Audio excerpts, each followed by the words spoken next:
Morning, everyone. Welcome to, where are we? Antarctica? Maybe not that far south. We're in South Africa, actually.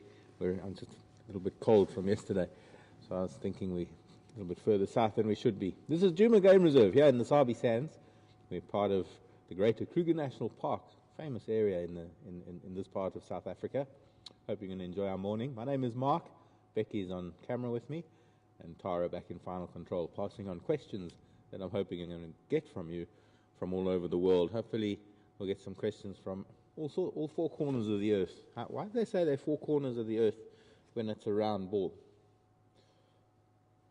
Well, we're not going to waste too much time. We started early today, and hopefully we're going to get a sunrise in a little bit.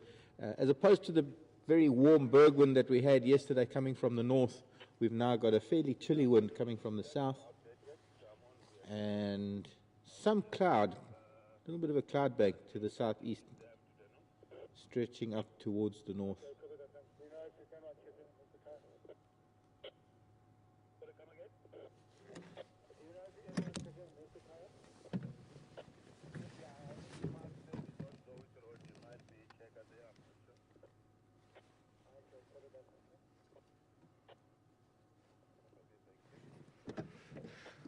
I want to get to the hyena den.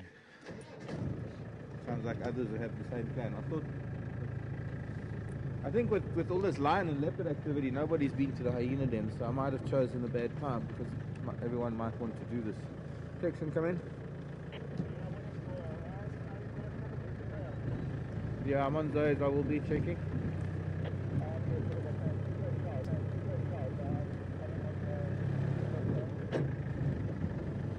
Okay, we'll do. And maybe we'll get to see the sunrise from there, and then who knows where we'll go after that.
He was saying there were rhino tracks coming from the west down the access road. Hex was saying he's found them on the open area, found the tracks of the same rhino on the open area. So at some point we're going to see rhino tracks, I'm hoping, crossing this road heading east. Tracks of a big male. Haven't seen them yet. It's a zebra tracks. So he might have come inland a little bit from Buetela access road. Maybe we've already crossed his path. But he's headed east, so it's either good chance that there was a rhino at Djuma Waterhole Cam last night. Anybody was zooming that was still here. Some kudu deep in the bush.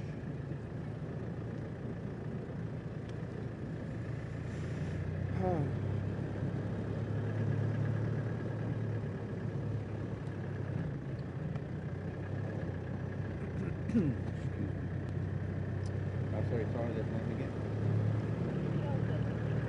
Kelton, sorry. Oh, I was thinking of Kendall. Kelton. Morning, Kelton. Not at school, because Kelton is staying up a little bit late. And it's Labor Day weekend, Midwest USA. And Kelton's 13 years old. From what I understand, Kelton, Tara tells me that your class watches us often. PM drives, which is great news.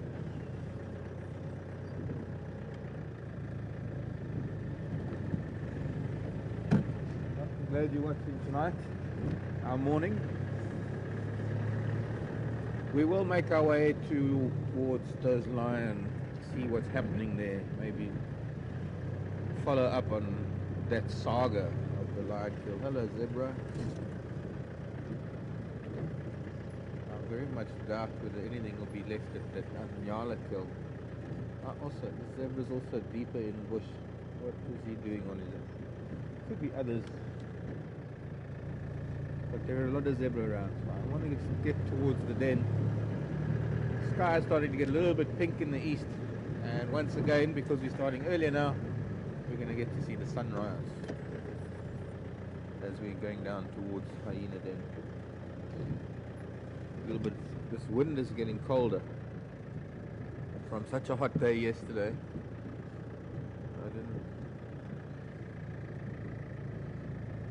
Couldn't believe how warm it was, and that lovely strong warm northerly wind that we call a berg wind. Often believe that it goes south to fetch the weather. We'll see what weather it's gone to fetch. Should be rolling in during the day today or tomorrow. But for now there's a little bit of cloud. Oh my word, look at that sunrise. I've dilly-dallied a little bit. Now we know what time it is. Just after drive starts, we should be able to catch it. Incredible.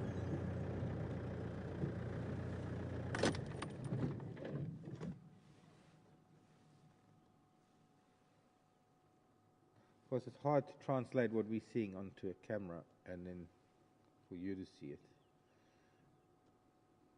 to see the same thing.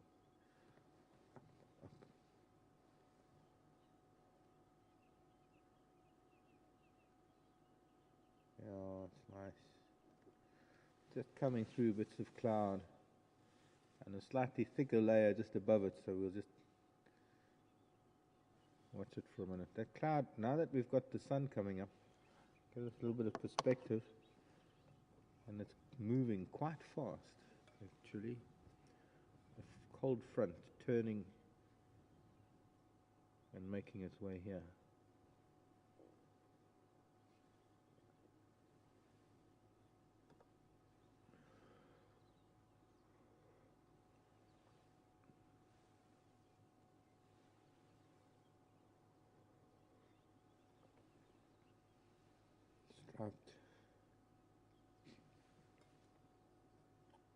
Striped sun.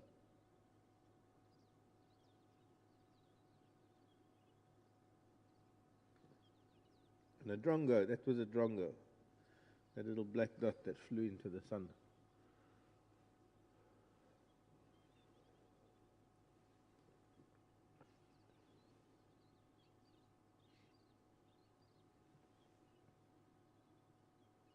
Welcome to Africa, folks.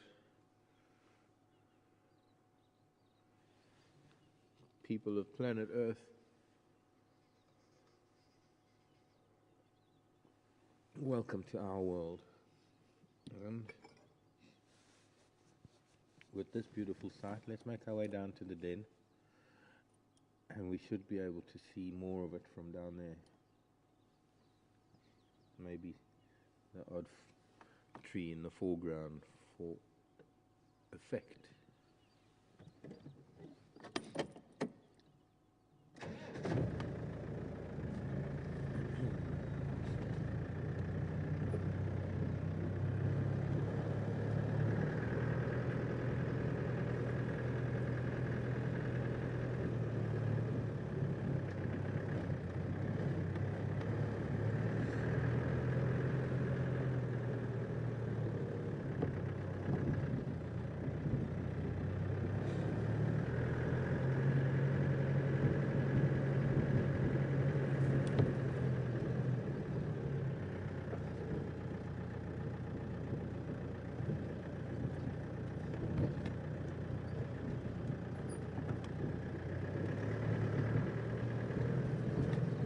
Like that, maybe.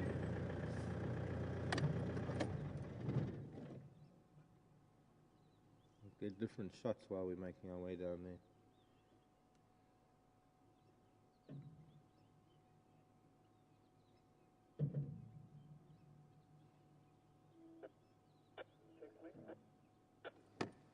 How you doing this morning, man? I'm very well, and yourself? Yeah, good. When did other guys in channel 3, if they pick up anything of this cancan, if they give me that? Okay, copy that. Just roll a little bit forward just to change that view just slightly. I want that on those sticks. Yeah.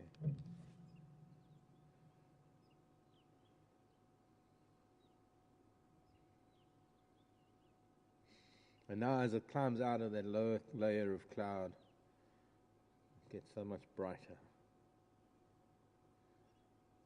It's like it's going through this sun cleaner. It's like this big, what could we call it, lens cloth. And it comes out the other side nice and fresh. See, when you have a dead tree or something like this, it gives it another type of perspective, is the rate at which the sun rises.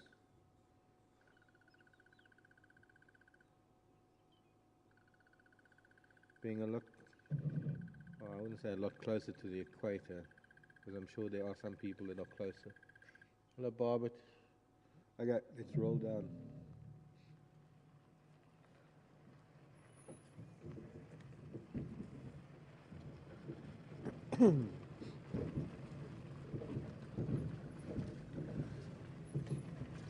But the closer one gets to the equator, the faster the sun moves, because the rotation of the Earth away from the poles is faster. No, yes, faster.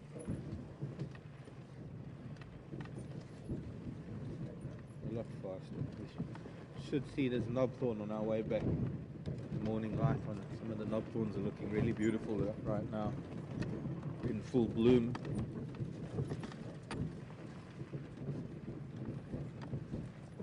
I see a hyena. I see another younger one.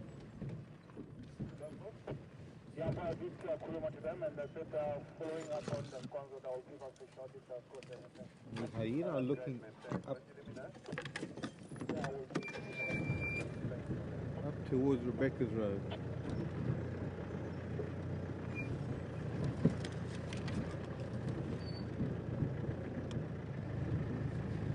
The adults, one of the youngsters, looks like there's a new road here. Go ahead, Tex. Just arriving now. There are some Mpisi down in the Shkovanin. One of the older Mampimpan here, and I think 2 or 3 adults.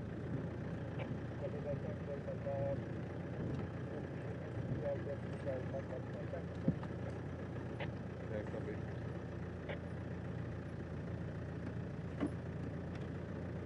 There's some fur just at the mouth of the den. Looks like it could be something like Nyala or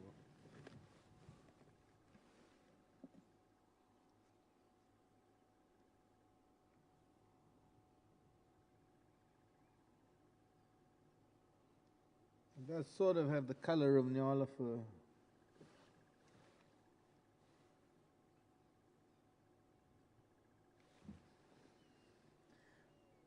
And that pale thing just in front of that tuft of hair is just a leaf. Okay, nothing this side. So let's go around the other side of the den and see. There was some activity there with some of those adults and one youngster, not new youngster.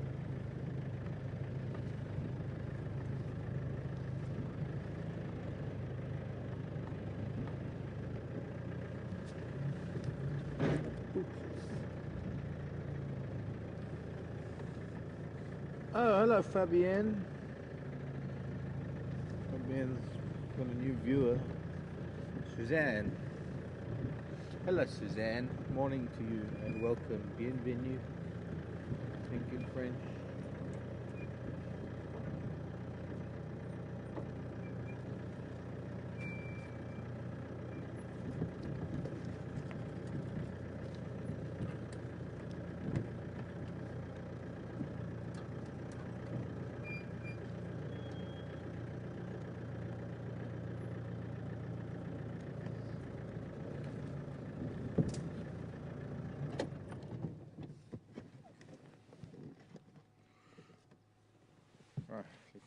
got here? We have the female with the nick out of her right ear, and then we've got one older youngster, one younger youngster.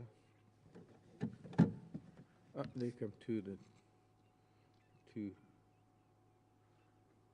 medium youngsters, three youngsters. And this cloud's starting to move a lot closer to us, giving a fair idea of how this weather's working, because it's moving very fast. It's happening very quickly. So Suzanne watching in Montreal.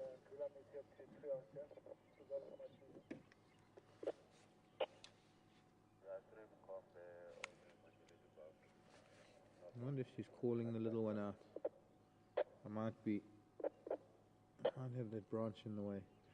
Alan Hewitt wanted to know when we're getting, morning Alan, some of the migrants back, like the woodlands kingfisher and the rollers. Was only the European roller or Eurasian roller? European roller, Alan. The lilac-breasted rollers are resident all year round.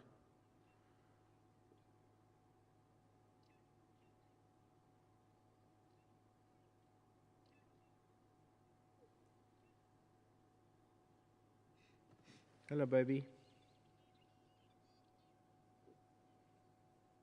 Children are coming to chew the tires and talk to us.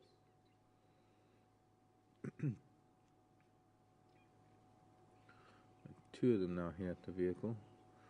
I've got three in front of the vehicle. Four, actually. It makes two generations. Two older cubs, probably. They must be 8, 9, maybe 10 months. And then there are these four little ones, three and the one. One that's old. I think the one that was floppy ears, older one. So a total of 6 youngsters in front of us. And now this little one at my feet. Hello, baby.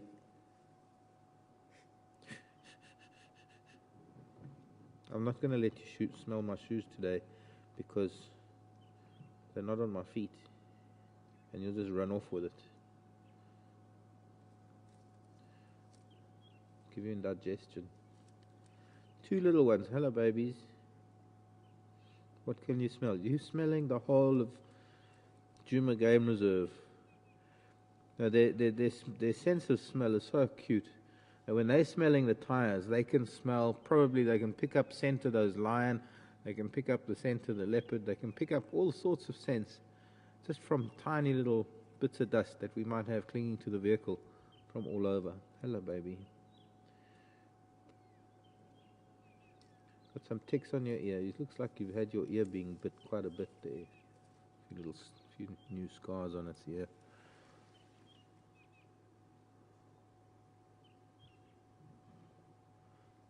The outside of the ear. Oh, and you're an older child. You know, they really are pretty, especially when they're at this age. Nothing in nature is ugly. Nothing can be ugly. And no, you're not doing that. Mm-mm.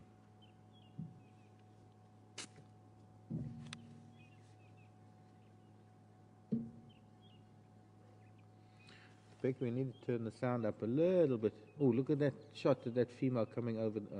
Too late. It's quite nice as she came over the termite mound.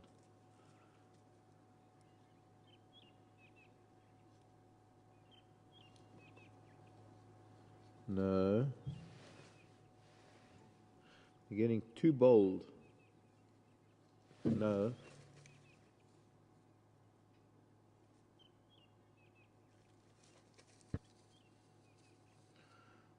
At some point, one has to stop them getting too bold. You've got to you've got to sort of maintain a little bit of some sort of status quo of separation here. It's all very well you smelling the vehicle like you are, but when you start getting too, oops, then they bump their chin.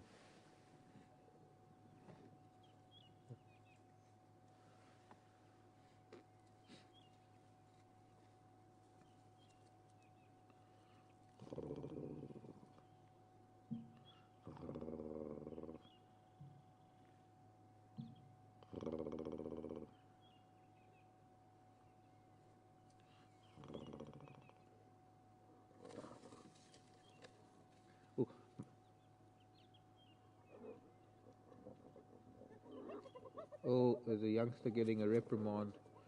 A youngster that actually believes it's more dominant than that female.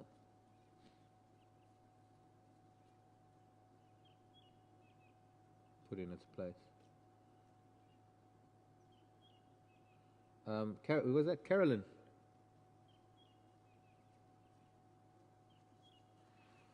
Carolyn was asking an interesting question. Why do hyenas take over termite mounds? And what makes the termite mound so big? Well, age makes the termite mound so big. Here comes another adult, by the way. Beautiful sunlight now. Hello, babies. Oh, this is incredible. One of the moms coming along. And one of the children climbing under the vehicle because it was being hounded by an older child. I think they're waiting for the little one to come out to play. Carolyn, it takes a long time for these termite mounds, these termites to build a termitarium. We call it a termitarium. To this side. No, don't chew the mud flap. I need it. Otherwise I get full of mud and buffalo dung. Leave it. And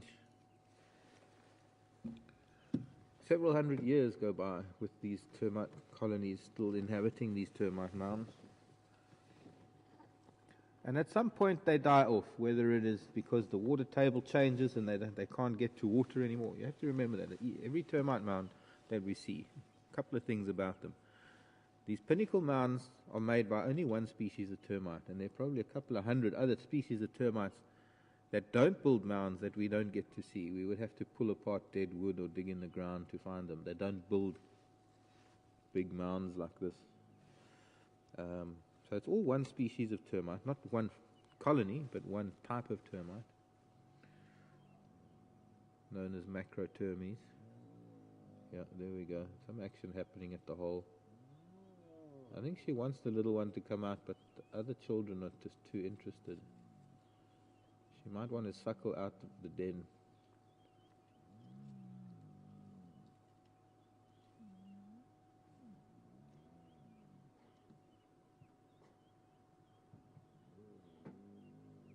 And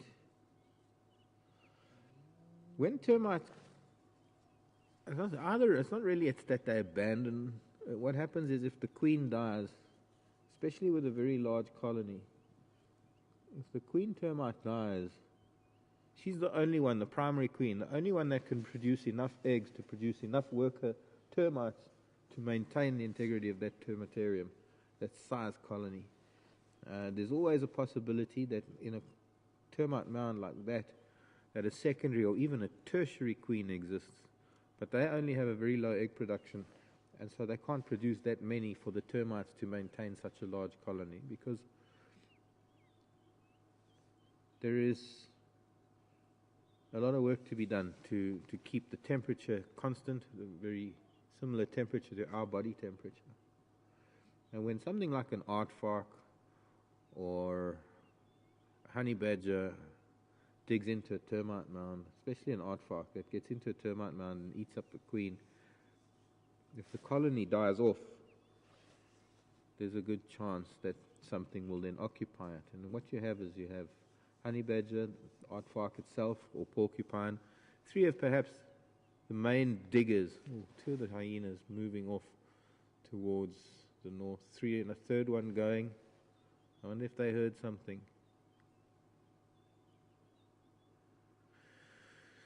Running off to the northeast rather. That's towards camp, in the open area near camp. I wonder if they heard something near the dam that I can't hear. Three of them running, three youngsters. Are the three youngsters still here?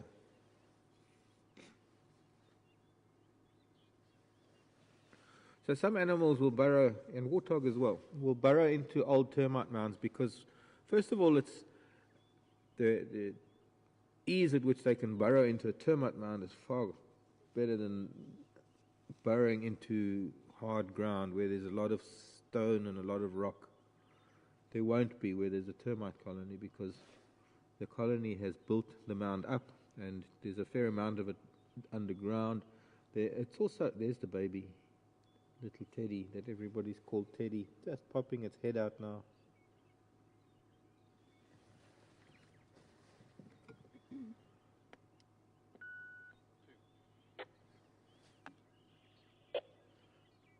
And so it's a lot easier for them to burrow because of the tunnel network that you get in a termite mound. It makes it so much easier for animals to dig into it.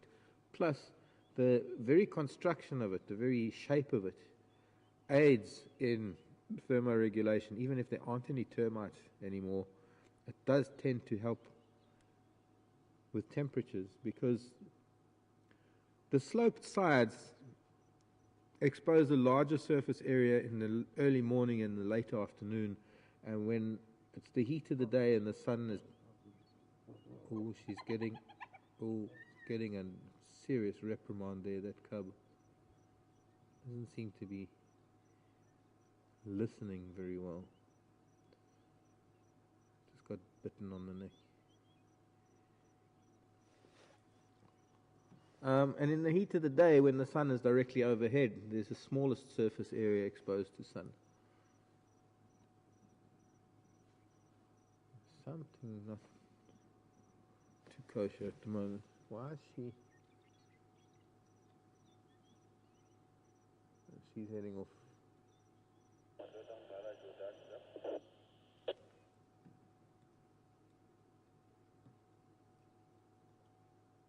Last station coming in? Yeah, one more down direct with that. Oh, okay, copy that then.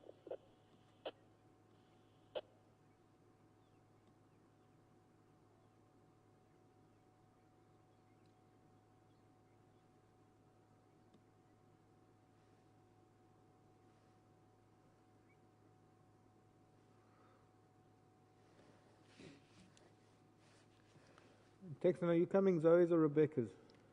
Which is going to take from Denver? Probably Rebecca's. I just had 3 of these in PC running off towards Rebecca's road. I don't know if you want to come that way and check it out, then I'll go Zoe's when I leave. Okay, copy that. Just checking because I will come Zoe's. Okay, copied. Still some at Denver. Yeah, there's 3 of them on Pimpan. 3 of the bigger youngsters ran off, and 1 or 2 Mafazi. Copy that, thank you.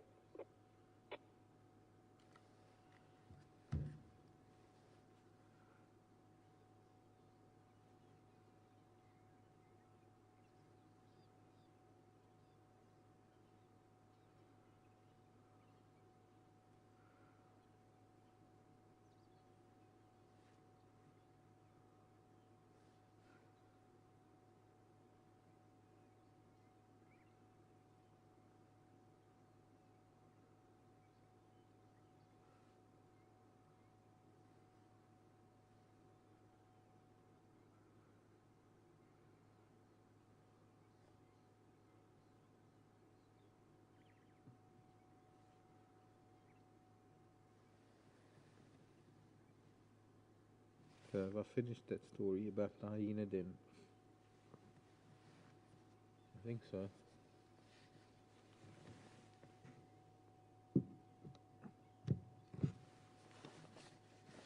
Bree wants to know how old that little one is.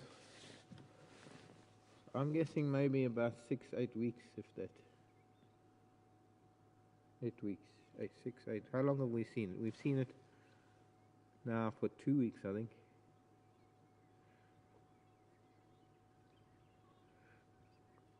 If I'm not mistaken, one of Seb's first drives. Hey, Becky? Yeah.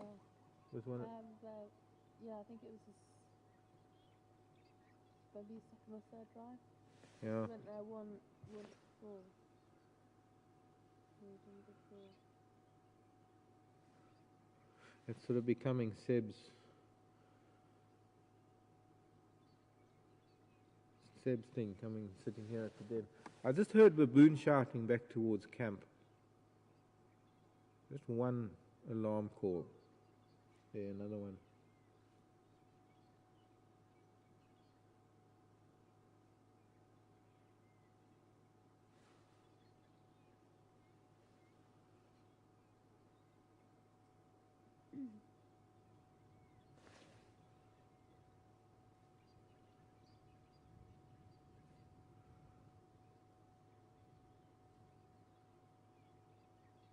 I don't think I've ever seen so many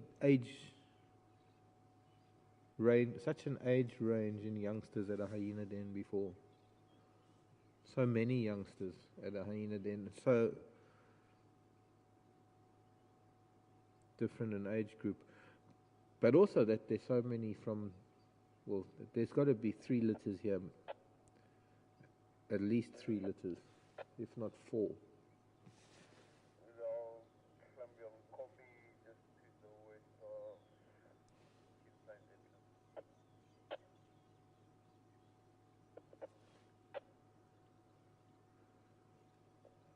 Confirm the log? Yeah, just with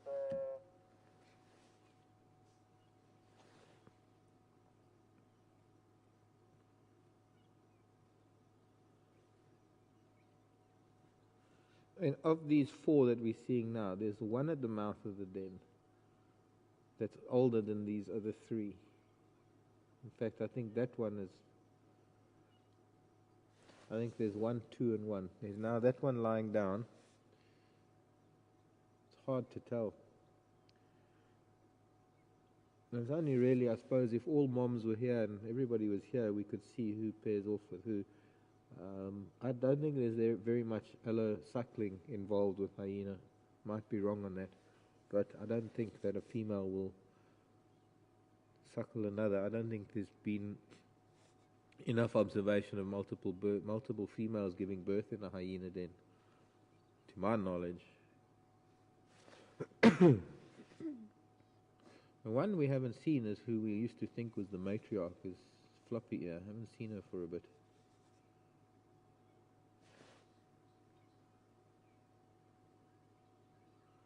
And just with these 4 cubs alone could be 3 females. If you go by the fact that they're not likely to give birth to more than 2, they could give birth to 3, I guess.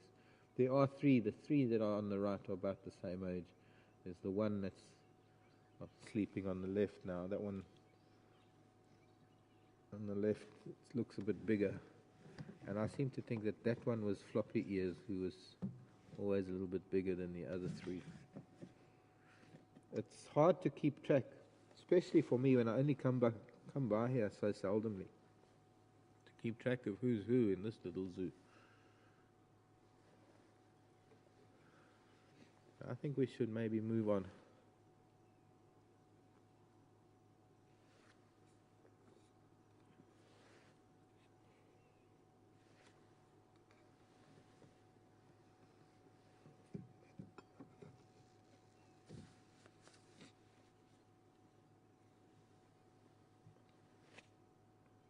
No, that was from who, Tara? Alan. That's pretty much what I've just been discussing. Alan in Irvine, California. Alan, more or less asking what I've just been discussing. It's not really like wild dog with an alpha male and female that lead the pack, because the alpha male dog does have some status. In the hyena clan, the male doesn't have any status at all. No, we don't have any hyena at all either. Let's move on, and I can still answer questions while we're driving.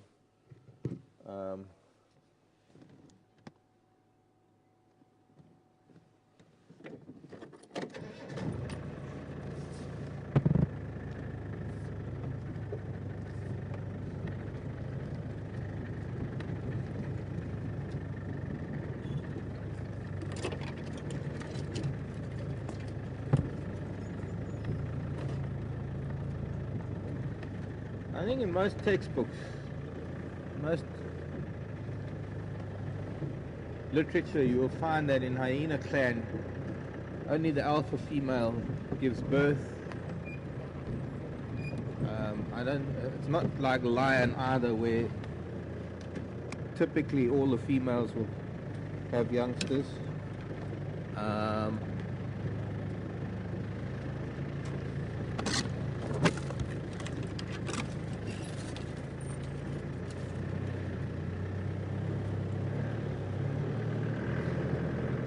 I can't really tell you how many mothers there are in this clan.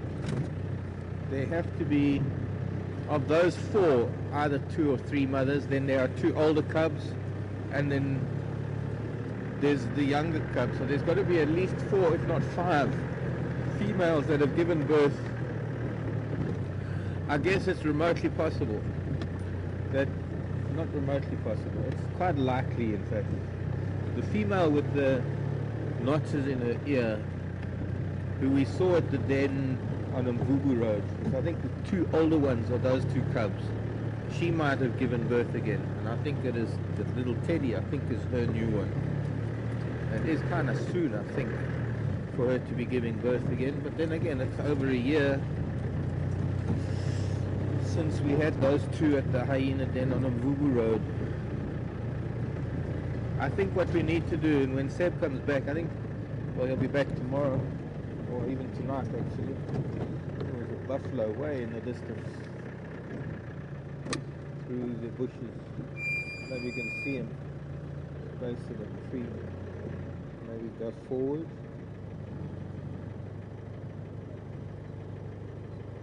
We can hardly see him. We can just sort of get a little glimpse of him. He's rubbing his horns on something.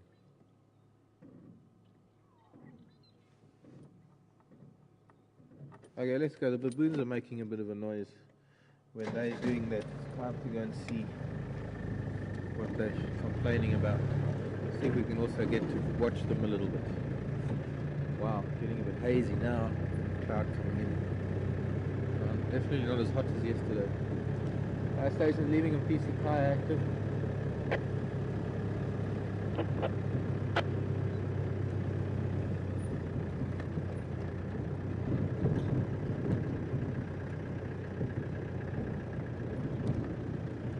Yeah, there's a track down. Okay, go again, Tex. No sign of Yari. Yeah, there's one just off the Zoe's Road. I saw him deep in the Schlatin looking west from with the entrance down to the den on Zoe's Road. There's one, my daughter, that I could see, but he's still going to take some time before he gets to Zoe's Road. Could just see his head. Copy that, man. 6-6. Tanker? Run Yari. Level. There's a traffic for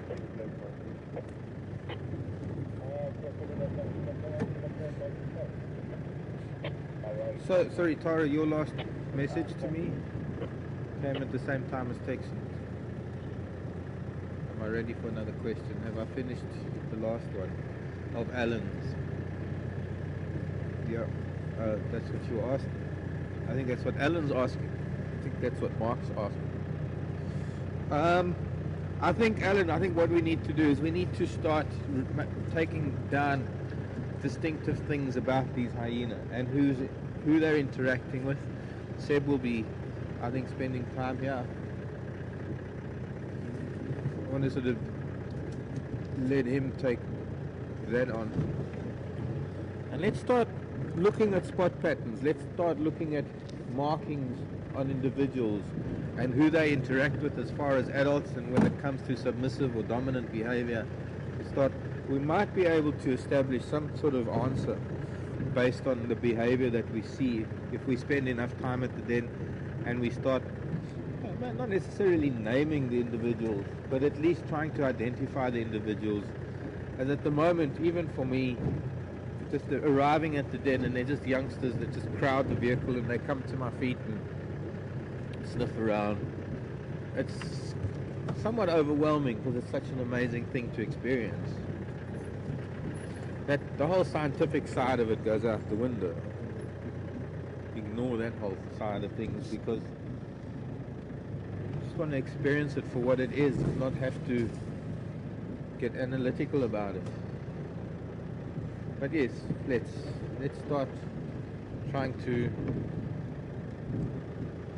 distinguish between them all. Okay, let's see. Who else has got a question?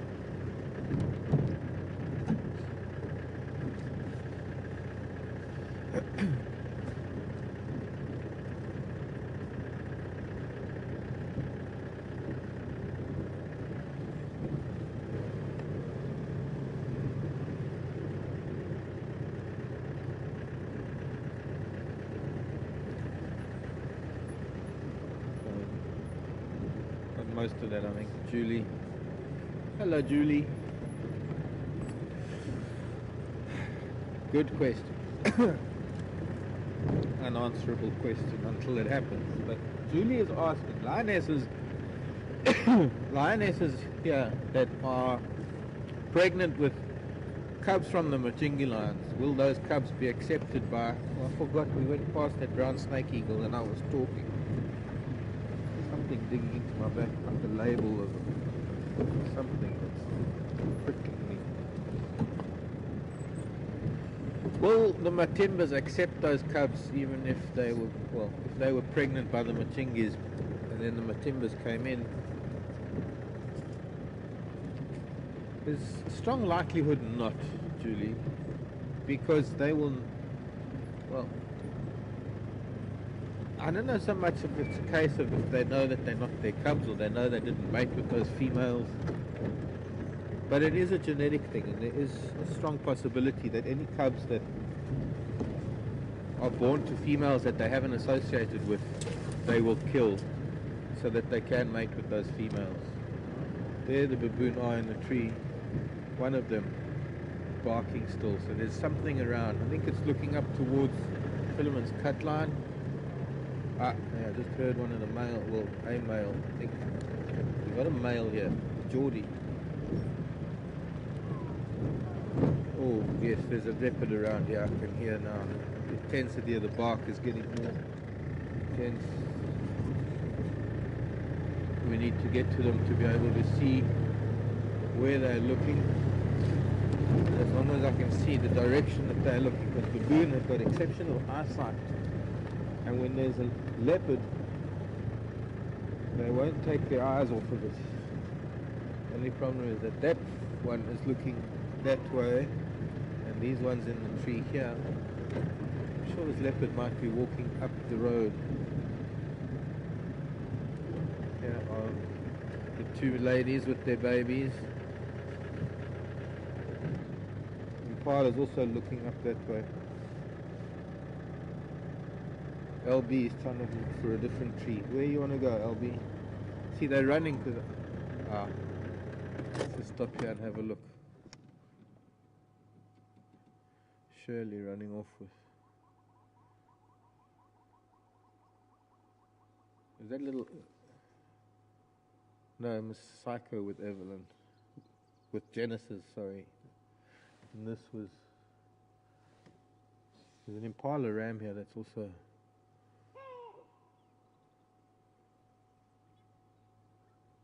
Okay, he's looking into the bush.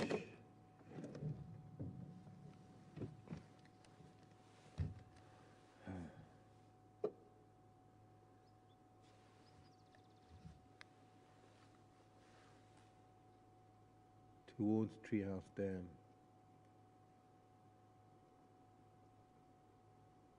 So the leopard might have gone through there.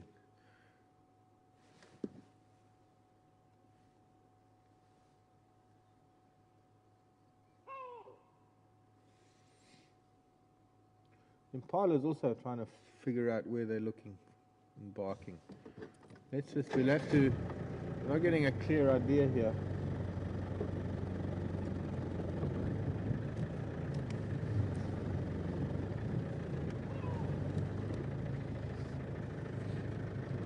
Maybe tracks.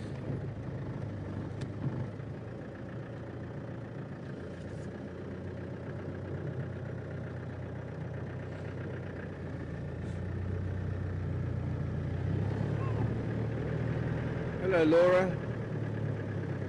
How far is the dam cam from the den? See, now the only problem is that I'm coming along and now starting to influence their behavior. Just relax, children.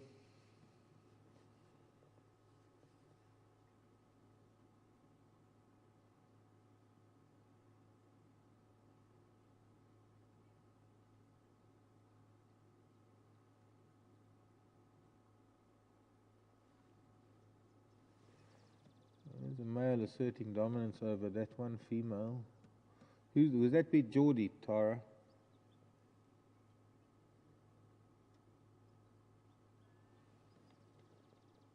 Geordie. Well, he's just been I don't know whether it's simulated mating or whether he actually has, not mating, but just covering that one Who's the third female? Shirley. Okay, well, it must be Shirley because Mr. Saka and Albie have both got their babies. They've got an Impala moving with them. Oh, it's Albie then that doesn't have the baby. Sorry, Shirley. Anyways, there is. Texan, come in. Have you just come out onto Philemon's cut line? Yeah, from around down heading to I've just come onto Philemon's cut line from Rebecca's. I've got them fanning here colouring towards up that way.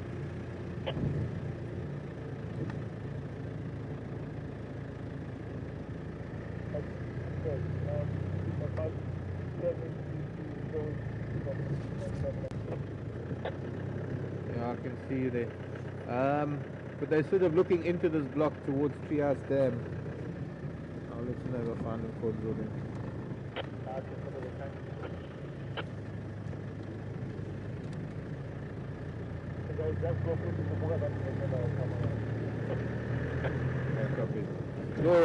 Laura was asking how far the Hyena then is to Juma Waterhole Cam or Gowrie Dam,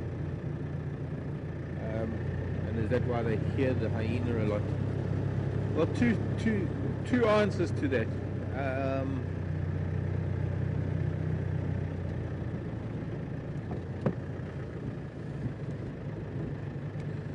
The den is about in a straight line for the hyena, not really that far, maybe 400 yards. Termites are working, and the hornbills, once again, nuclei, and the termites are close to the surface because there might be moisture coming, and the hornbills are digging at the new construction of the termites, getting to the termites. So let's say about 400 yards, 400 meters. We're not being precise here, down to the inch, but roughly 100 yards and 100 meters are about the same thing when you're talking about, oh, you pretty child.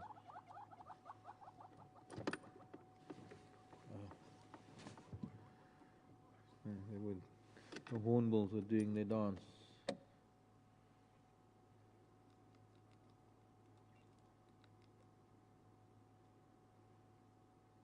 They do this sort of nuptial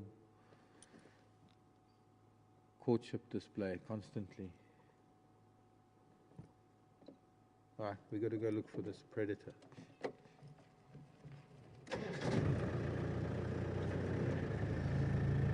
And yes, possibly the proximity of the den is why you hear them a lot, but also because they travel so much. There's another reason why you hear them so a lot, because they're all over the place, and in some of these cool, clear nights, the sound, especially a hyena's whoop, travels exceptional distances.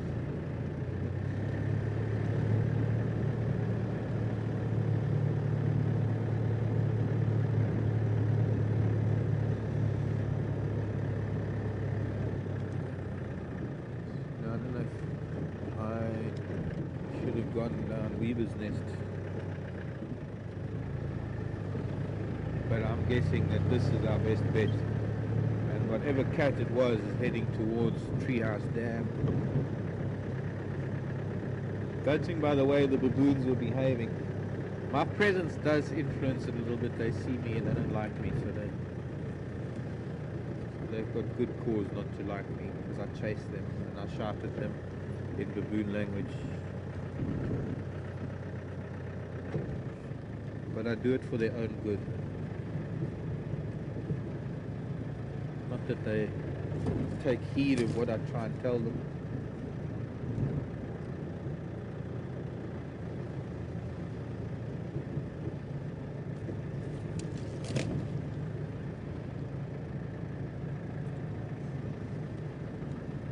By now this cat should be coming out onto this road. Texan didn't drive on this road, so he wouldn't have seen anything.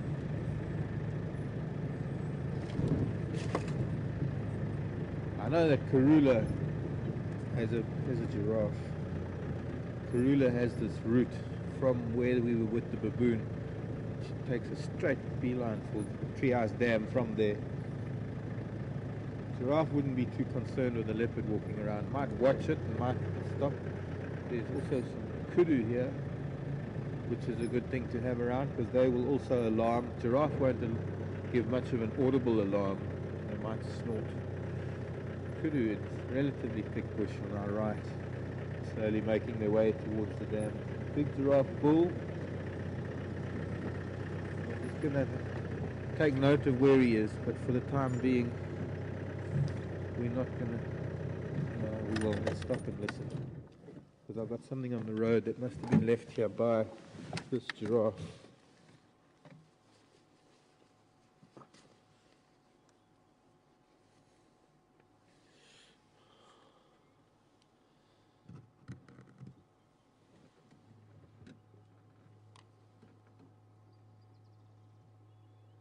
He's eating, so he's not even looking around for anything. This is an old bone. In fact, it's very hard for me to even tell you what part of an animal or what animal it was from. It is so old. And because it's so old, it's actually crumbling. And it's a little bit damp. It's just been chewed here on this, and I'm sure it was the giraffe that dropped it, and believe it or not, some of these larger herbivores do eat bone. They don't eat it, they just chew it, because as you can see, it's crumbling. I mean, there's a bit of sand falling off of it, but there's calcium that I can get off of it myself. But this is all, it's got saliva on it, and it's a bit mushy on that end, from probably the giraffe chewing on it.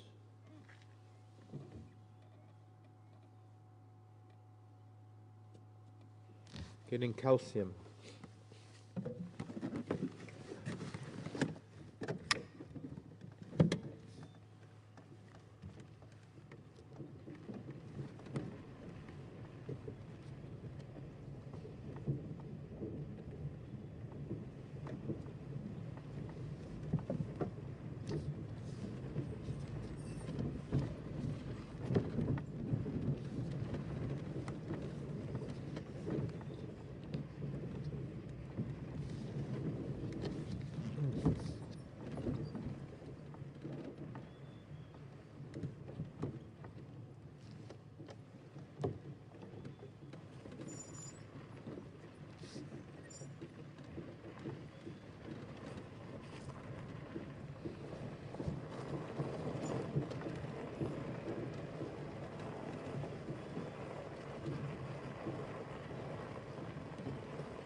Should have checked on Philemon's dip for tracks.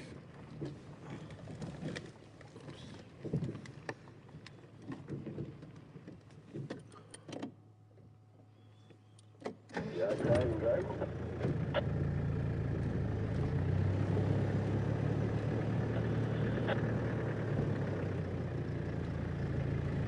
Right.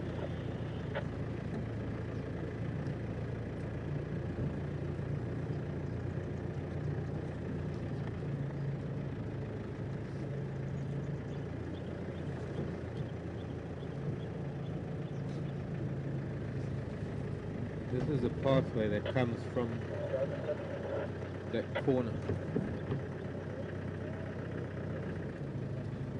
I'm going to have to go back towards Weaver's Nest.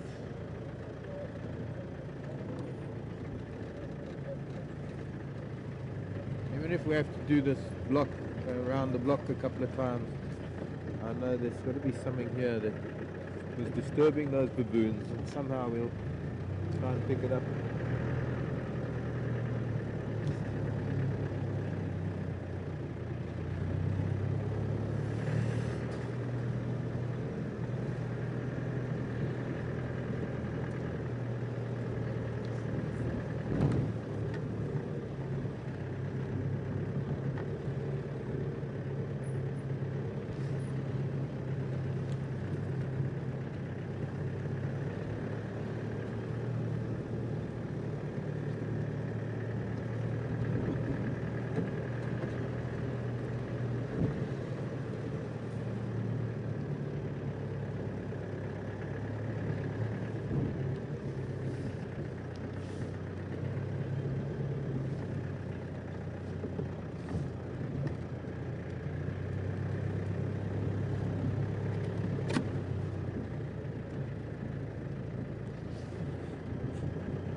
when we eventually got to those baboon, it was towards the end of their alarm calling.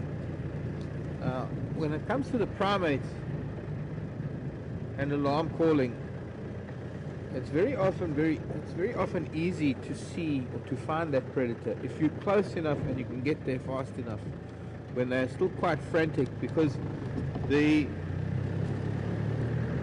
rate at which they're alarming and the volume that they're alarming at has a relationship between, has a relationship to the proximity of the animal that they're alarming at, that they're barking at. The intensity of that bark also depends on what predator it is. Sometimes not as intense if it was lion, highly intensive when it's leopard, because leopard can climb trees after them.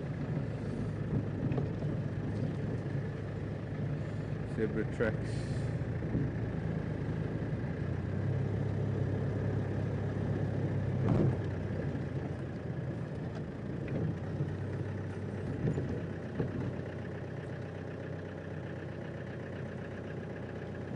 Jojo, good morning. Asking if they're vulnerable, these baboon, now that Tank Man, their leader, is gone. Will they leave the area to find or to seek a new male?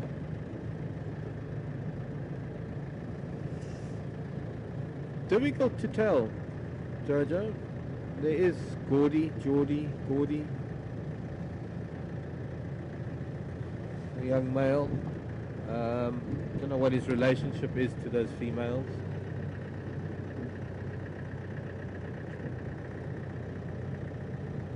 But no, I wouldn't imagine that they leave the area. The female baboons tend to stay within their core area. They're familiar with the food in this area. They're familiar with the water. They know that this is their world, really.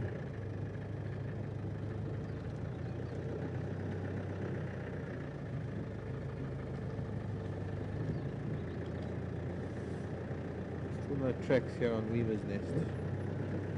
Nothing going down.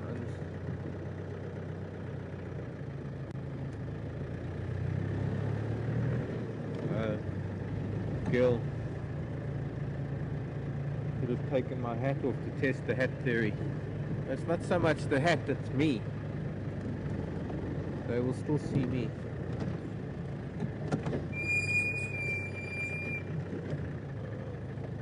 Do something about these brakes.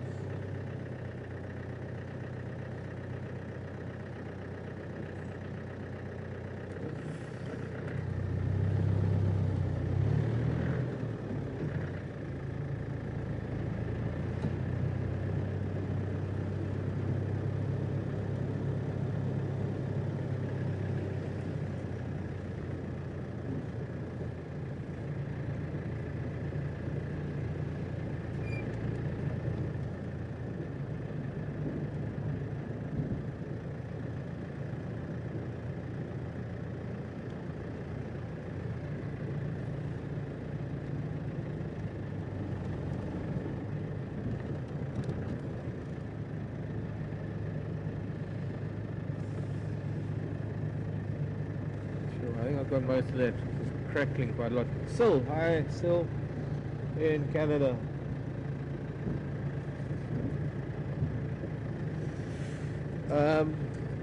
Referring to, I suppose, comments I made the other day about just making slow movements, being cautious about around those lion. Gosh, Sil, it's just being cautious. There was.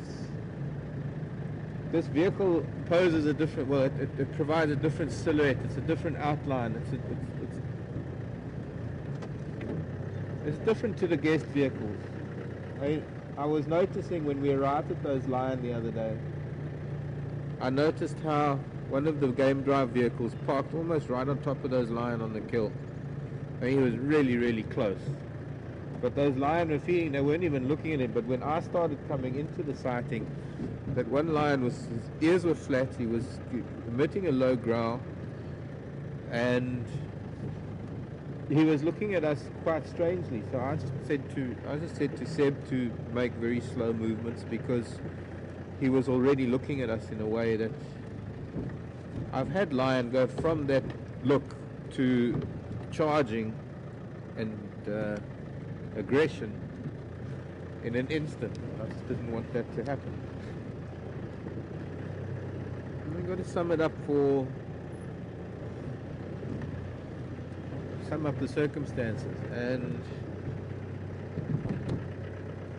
the person on the back here is a lot more exposed than some of those game drive vehicles with all the rows of seats and things.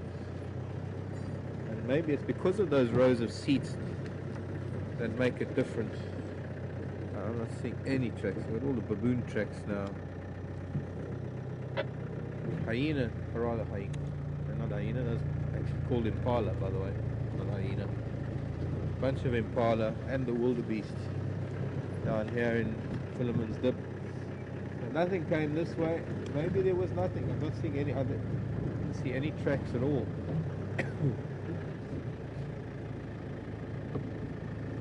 Still, we'll go and have another look around. Let's just turn around here after we say hello.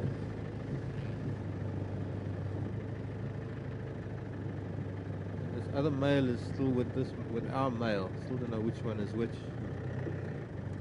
Maybe a younger male. Maybe one of his calves from 3 years ago. There might be a little bit of fighting if some females came along. But for now, I'm sure he's glad to have wildebeest company, not only Impala company. Morning, everyone. Can you all say in unison, morning, planet Earth?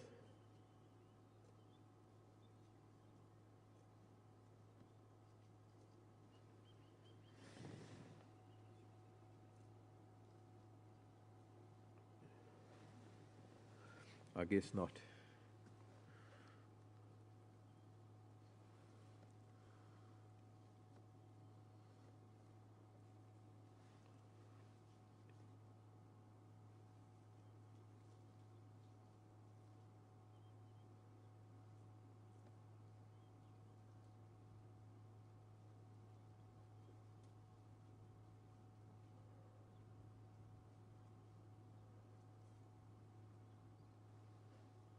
Emma from Ireland. Hello, Emma.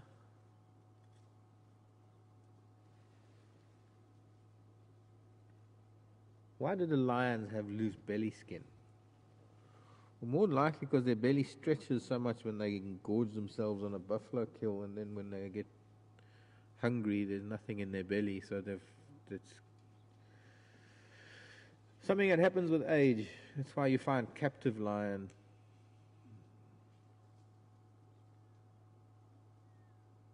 have probably they're fatter and have more belly rolls.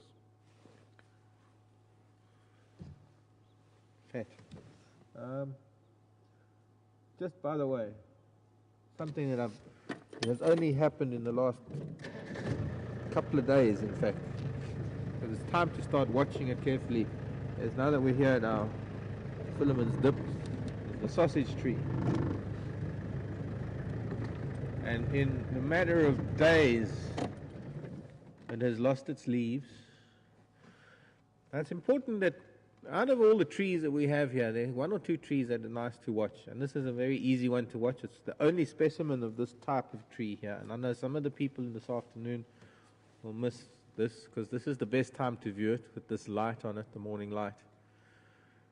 A couple of days ago, it still had all its leaves. And hang on, before I carry on, there's a car coming. I just want to get this car past us, because it's a very important phase. Andrew.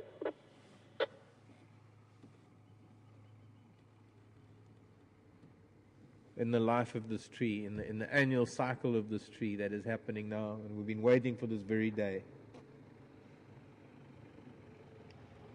Hello, Nikki. Fine, and you? Yeah. Nick is the general manager of Voyatella, patrolling her territory. Okay, so our sausage tree lost its leaves. Now it happens very quickly because it almost like it immediately cuts off all of the nutrients to the leaves. Perhaps a day like yesterday, a hot day like yesterday helped to get, and the hot wind that we had helped to get rid of the leaves. And if we look at, let's go right to the far left of that tree, a very special thing that must have started a few days ago, but we couldn't see it amongst the leaves, is the flower buds are starting to come out. And in the next few days, we're going to see 1 or 2 flowers popping out, and then by next week, in fact, there is a flower already. It's already been torn open by a bird. But those hanging, what could I call them? Those are flower buds hanging, the most beautiful flowers. This afternoon we'll come back and see if we can find a flower. There is one, I can see one flower in the middle of the tree. Hard to find there. More or less smack bang in the middle of the tree, but it has already been torn open. There's an incredible amount of nectar in those flowers, and very, very sweet. And they're supposed to only be accessed by, I think, certain bats and sunbirds, but there are other birds that know about the nectar and they cheat. And instead of having a long beak to put down the throat of the flower, they learned how to tear it open and get to the nectar, the starlings and the go-away birds. And those flowers are very nutritious, so very soon we're going to see the likes of bushbuck, nyala, duiker, steenbok feeding on the fallen flowers at the base of that tree. And in parts of Africa where I've lived, you actually get leopard that will hide in the branches of very, very big sausage trees and actually pounce on antelope at the bottom. I've seen it happen. Certain time of the year when a leopard spend a lot of time in sausage trees, when there are a lot of sausage trees. And soon after the flowers come out, the leaves come back again. It's a clever tree. It doesn't want to hide its flowers from the world. It wants its flowers, very big flowers, maximum exposure for those flowers to attract the pollinators and hopefully get some fruit. This one, being the only one in the area, has a very hard time producing fruit and offspring. Having said that, there is a small one in Voyatella Lodge. I don't know whether that is from this tree. So, baboon have gone. Hyena track, but no leopard, no lion track.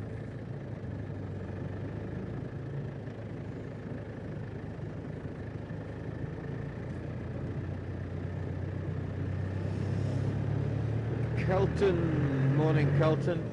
How many miles do we drive around land? Not a very big area, Kelton. It's only a few thousand acres, a few square miles, really. That's all it is. A few square miles. But sometimes, depending on what we see, it will determine how far we drive. Because in total, we don't really drive much further than a few miles in any one day.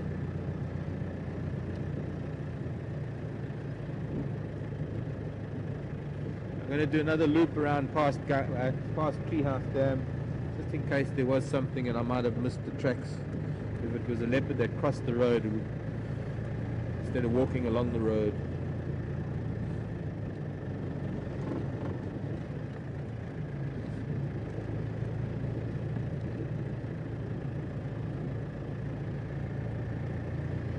That is an interesting one. Don in West Virginia. Is it true that if primates get into deep water, they'll drown because they can't float? Only certain primates, Don.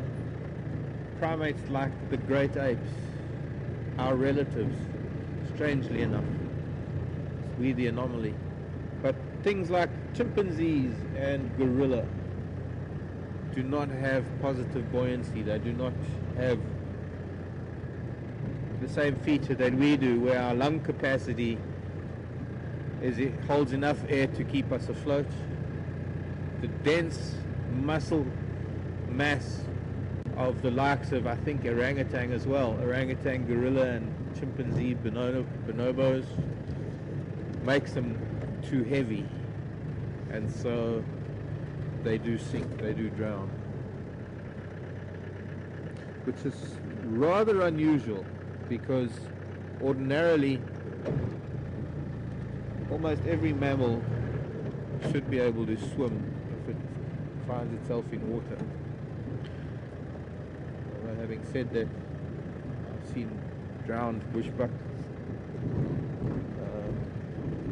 Depends on the water, whether they get caught, whether they panic.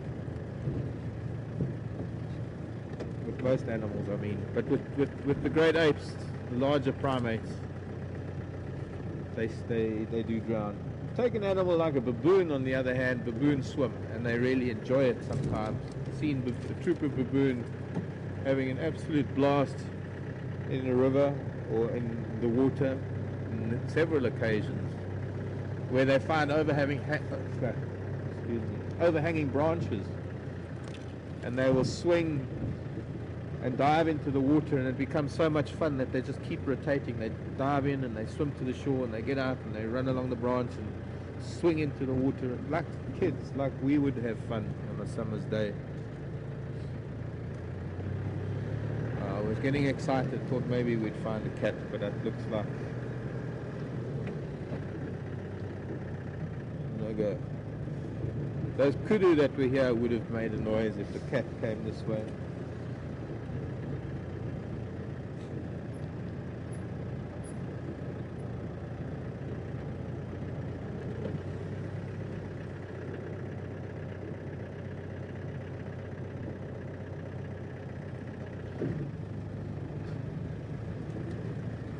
Morning, Angie. Oh, morning, Mr. Giraffe. You've come here, have you? Okay. The giraffe that I said we'd come back and have a look at. Are you looking at something at the water there, dude? If you're not looking at me, are you right next to us? Look at the size of this boy. He is huge. And he is looking at something down at the dam, rather than be concerned about me being close enough to grab his tail almost. Feeding on new leaf growth coming out in the bush willows. All the trees, almost every tree's got something special happening to it at the moment. It's the baboons that are at the dam. I just saw one of them running across the dam wall through the trees. So he did see something moving. Excellent eyesight that they have. But nice to know that the baboons are down there, because if it widens my search, they wouldn't have followed a predator necessarily.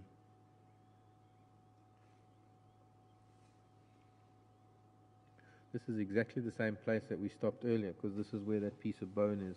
And this is where the giraffe was on our left. He's just come over to the side of the road. Maybe he was looking for his bone. Here's your bone.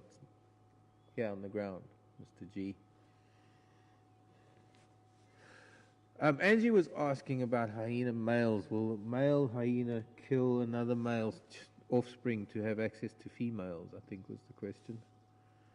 And no, not really.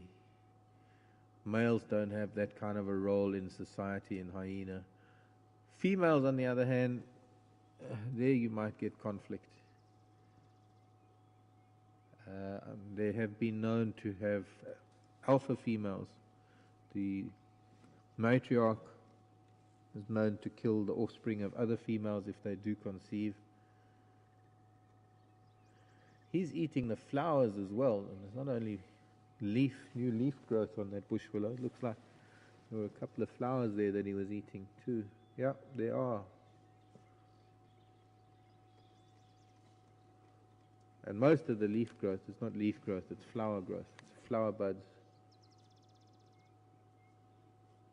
Yeah, it's all flower buds that he's eating. Very handsome fella.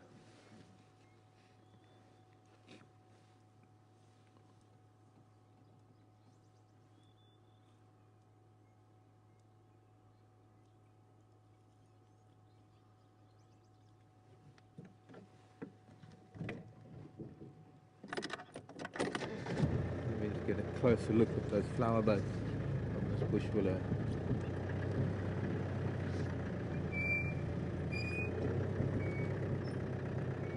Especially since we have this kind of light.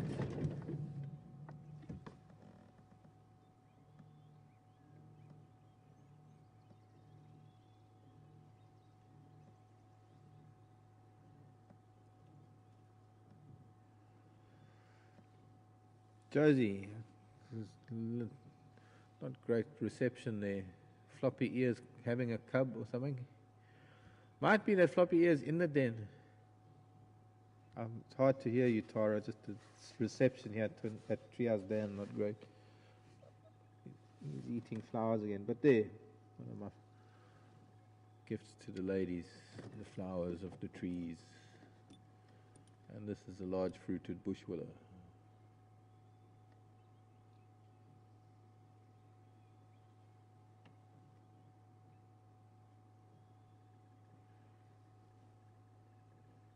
And he's off on another tree eating more flowers. Beautiful bottle brush type blooms.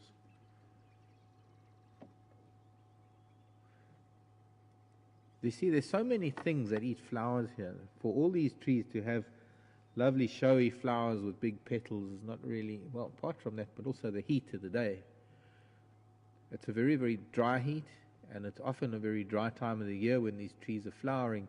So it's not really wise for a tree to have a flower that is big and showy with fancy petals, because it's just going to dry up and die up. So a lot of the trees have developed these flowers that cater mostly to insects for pollination, much like this bush willow. Little puffballs or spikes.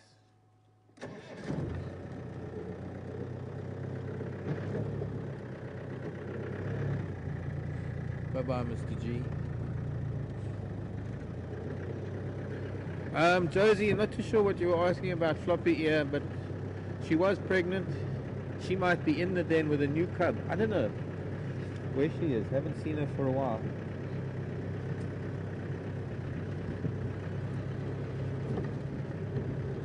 Quite some time since she's been seen.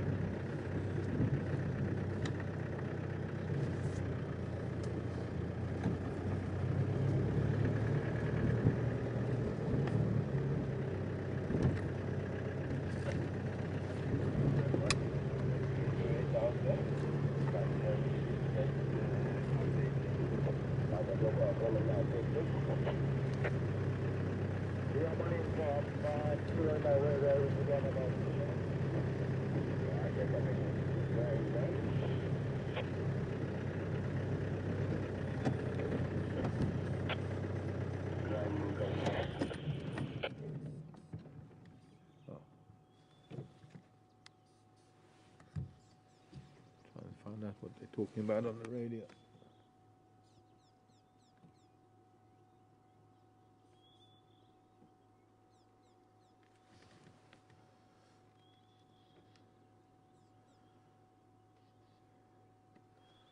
There's a greenback heron. I was hoping that wader was here, but I've only seen that wader into the sun or through the on a monitor.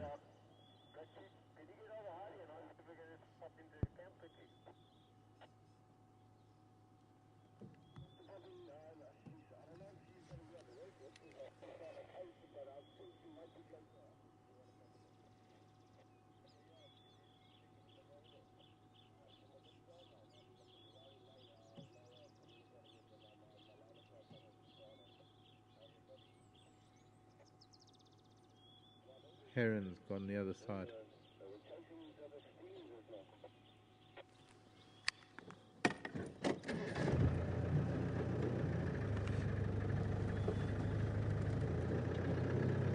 Still steady, but I can hear you better. Maybe try again.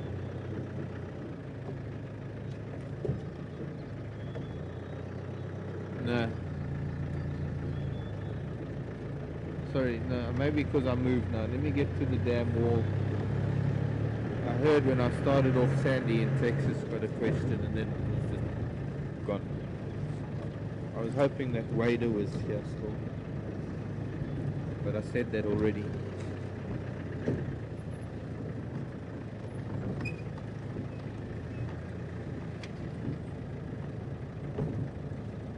I'll switch off and sure the cubs will be a bit better.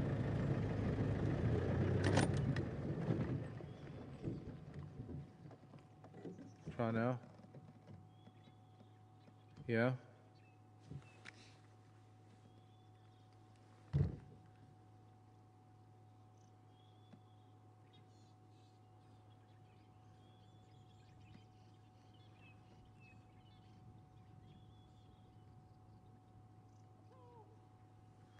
Sandy in Texas.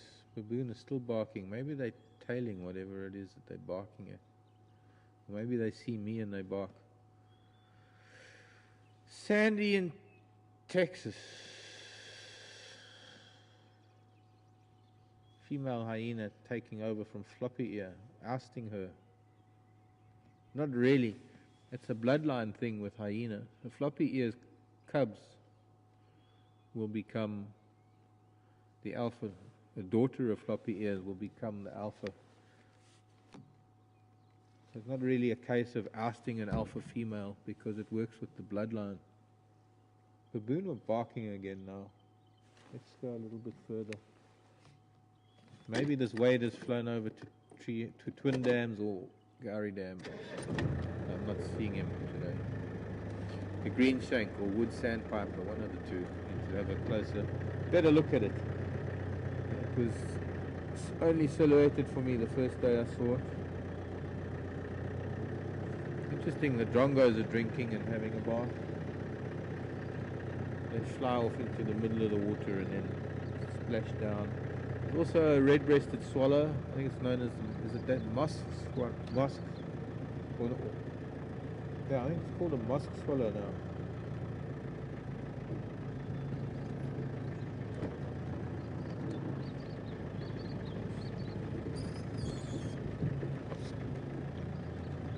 Southern black tips.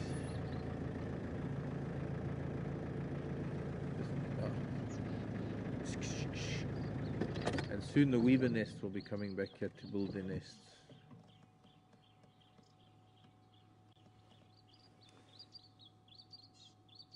Lovely bird song here at the dam today. Bye-bye. Blackbird. And the crombeck has arrived in the same tree.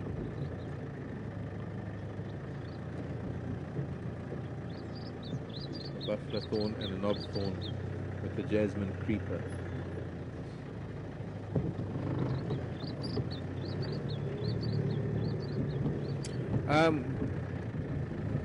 What stops a baboon from climbing a leopard climbing a tree after the baboon? Nothing at all. Except that baboon or a troop, they tend to band together. They're likely to, there's a baby zebra somewhere here. They're likely to gang up on a baboon. Baboon has to be rather careful of a troop of baboons. I reckon nowadays, though, with only the few of them left, they are vulnerable. Highly vulnerable. There's a very small zebra with a herd of zebra that were here that have gone east. Maybe we'll see them. But a minute ago there was a baboon still barking. They've headed south. But that also could be contact calling. Maybe they're calling not so much an alarm. Now, this one call I heard now. More a contact call than an alarm call, trying to contact another troop. Maybe that's how they'll get a new male. A subordinate male from another troop, or a male with fewer privileges in another troop will have more privileges in a troop like this.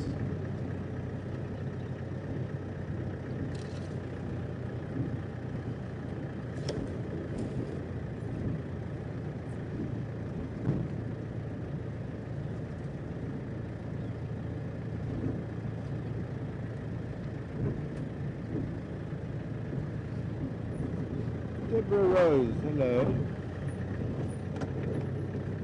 Deborah Rose. Sent in a question that we didn't get to a while ago. Will one have to be careful about colognes and perfumes and snacks on safari? Yes, to some degree. Colognes and perfumes mostly for insects. You've got to remember they're sweet smelling, and a lot of them are made from the scent of flowers, petals, distilled scents from nature's cornucopia of scents. And so, if anything, apart from the fact that there's no need to smell pretty when you're out in the bush, well, you might offend, I don't think you will, but you might offend fellow guests on the vehicle,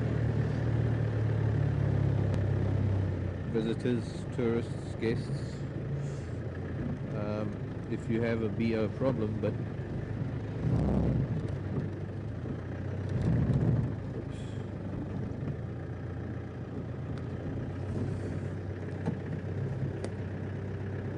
But if you're wearing sweet-smelling perfumes or deodorant or cologne, don't be surprised if you get wasps and things buzzing around you. Flies, wasps, bees. I've seen it happen.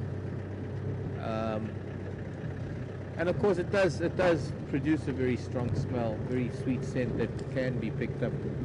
I sometimes, when I'm driving on a road, I can smell the lingering scent of perfume from a game drive vehicle that's just been past.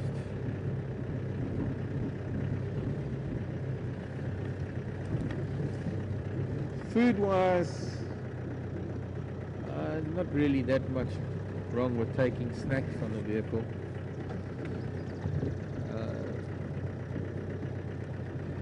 There are enough smells on the vehicle to disguise it, or there is enough of a combination of smells on the vehicle. The fuel, exhaust fumes, fuel, rubber, oil, that mingles in with all the human smells that I wouldn't say they'll mask the smell of food, but you're not likely to have an animal do anything about having something to eat on the vehicle. Depends on how you carry it and what it is that you've got to eat. I've had biltong, which is dried meat, with me even while I've been sitting with lion or hyena, and they don't seem to pick up on it.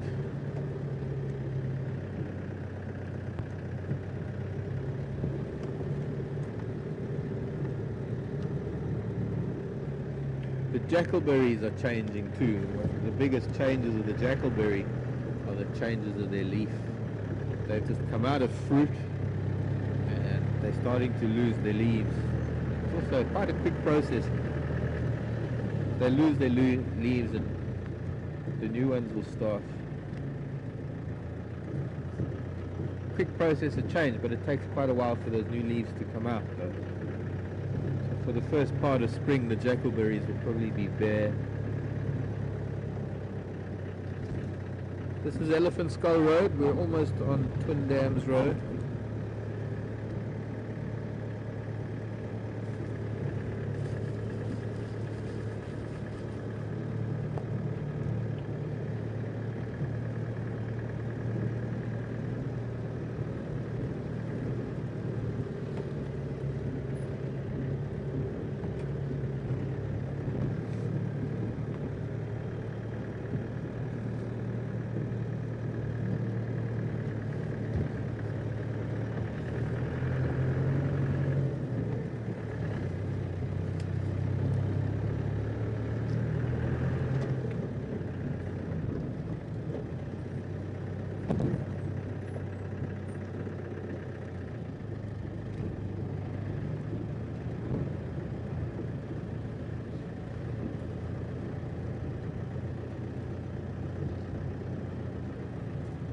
Didn't get any of that Tara, sorry.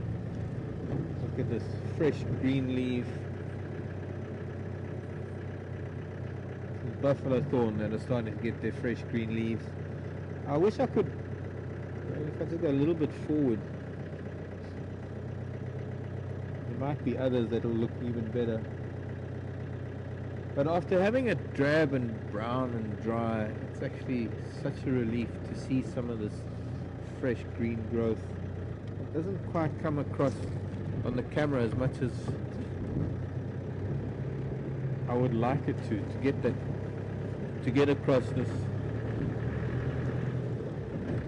just the sense of new life coming forward. It's just new, it's, how can I explain it? It's just a relief to see new green, and it's a pale, it's a fresh green. It's like almost a Granny Smith apple green. The new leaves. Some leaves when they start coming out are red, like the jackalberry and the tambuti. Well, the tambuti is more red when they're dying rather than coming out. The tambutis are red because of their flowers at the moment.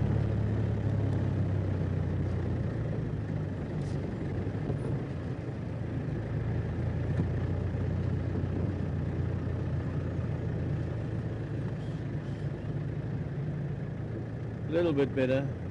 You were breaking up so badly there, I didn't get anything in there. But yeah, a little bit better.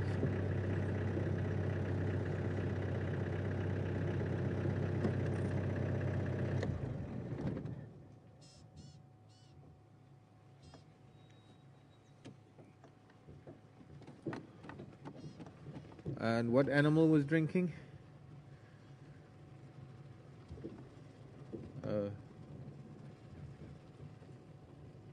Hello, Bets. Nice to have you with us, Bets. See if I can find you an Ellie today. Bets is saying she was watching a leopard drinking at Pete's Pond. It was making a loud noise. It wasn't purring, it wasn't growling. Was it the noise it was making when it was drinking, like the lapping noise, or was it the noise it was making when a leopard declares its territory? A sawing noise. Let's see if I can do it similar. Something like that kind of noise. That's a leopard roaring, or we call it sawing. Some Impala rams, and there's an Impala ram here that I'm sure is the same ram that I've seen here for a couple of years now. The one-horn ram who had his horn broken. Yeah, it looks like him. It looks like that right horn was, yeah, it is him, because it was deformed. Green woodhopers coming to the jackalberry.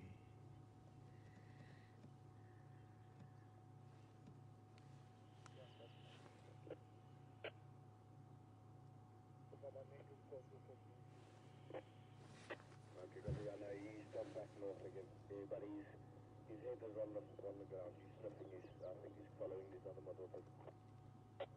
Okay, I will get to the junction here on Farbred on that Jedi Orta. Sparring practice by the looks of things. There are two youngsters sparring in the background. Looks like there's a challenge going on here with these two. Texan, come in. Our Texan, give me an update for the morning, please. Just in Gala now finished the Papa there, and it was only one motor there, and they now starting to mobile with the song. So yeah, and something job on Galago shortcut, and that makes sense. That's about it. Copy, thanks.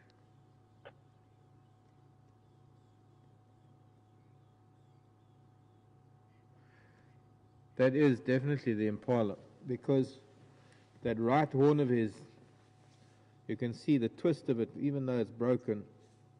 It was a completely different twist, asymmetrical twist. Close the eyes a bit.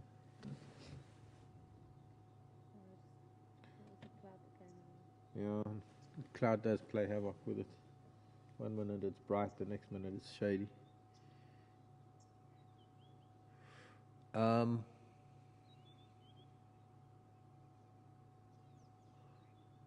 first year I was here, saw him with that skew horn, and then the rutting season of 2009 is when he broke that horn. And he's always been mostly around Twin Dams here. There are at least two other Impala that have broken a horn, but none of them show as much of a variation in the symmetry of their horns as he does.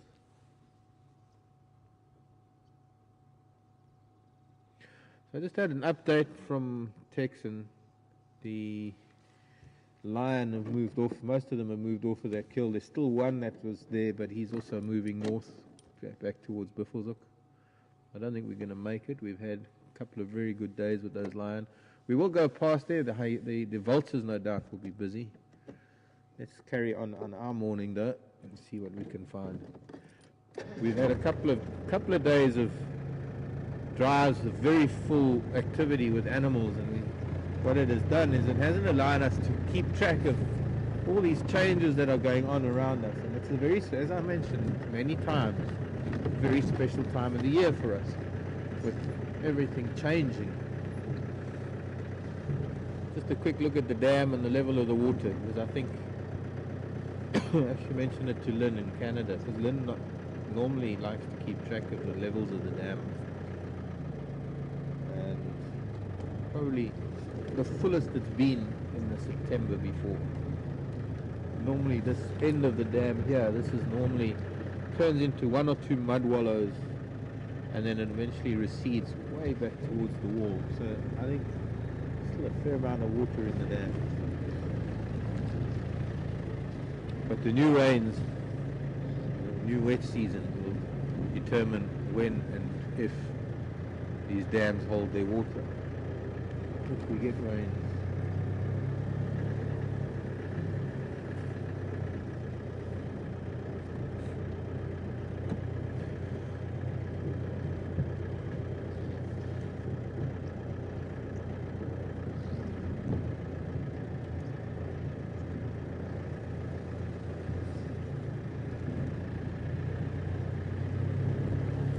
And in Florida, why are they called musk swallows, or why are the musk swallows so called? Just to confirm, Tara is, there's a lilac-crested roller just about to do a territorial display in the air. Are the red-breasted swallows now called musk swallows? Or is the musk swallow still a... I think they're different. Let me just quickly have a look at this while I'm... Swallows, swifts and swallows. Right here where my book is broken.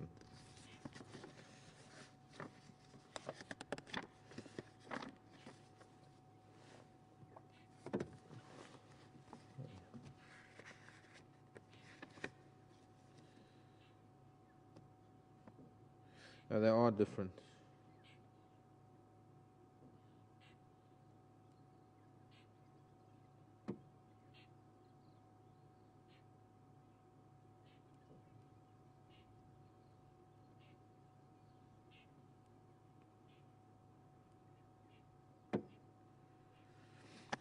But maybe the red-breasted is still called the red-breasted swallow.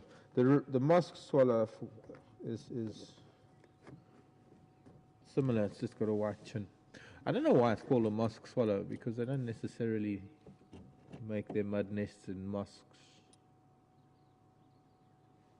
I'm really not sure why it's called the musk.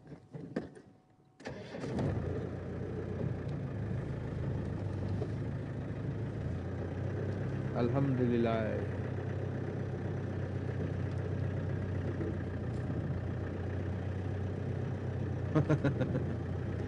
Hello, Racer. That Baba, when I said bye-bye blackbird, that was the southern black tit, Racer. That we had. It was sitting in the tree next to us, and then it flew away. Right, let's go back up towards Weaver's Nest. I'm going to make my way back towards Waterhole, Gary Dam, that area.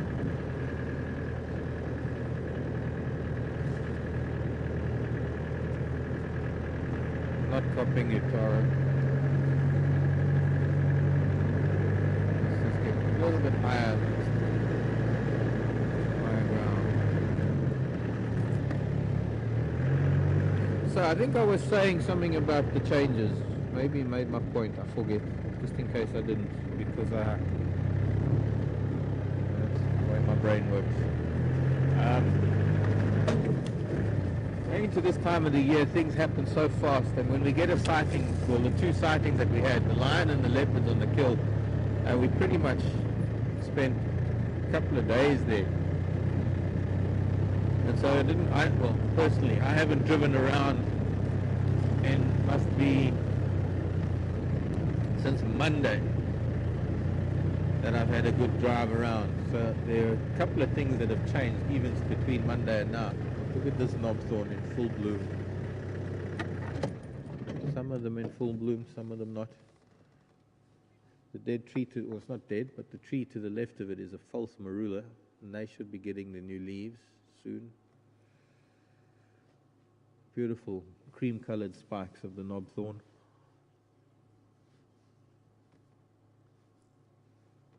Been flowering for 2 months already.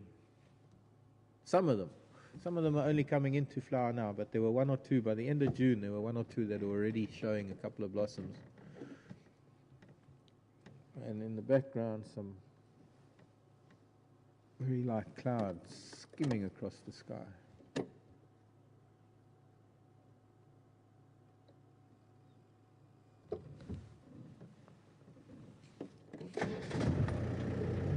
So even if we don't see too many big and hairy, big animals this morning, it's interesting to see what life is happening, what life is doing.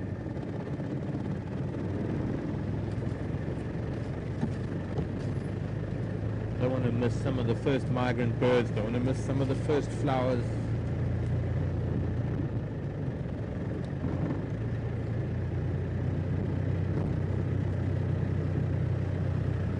About 3 out of 5.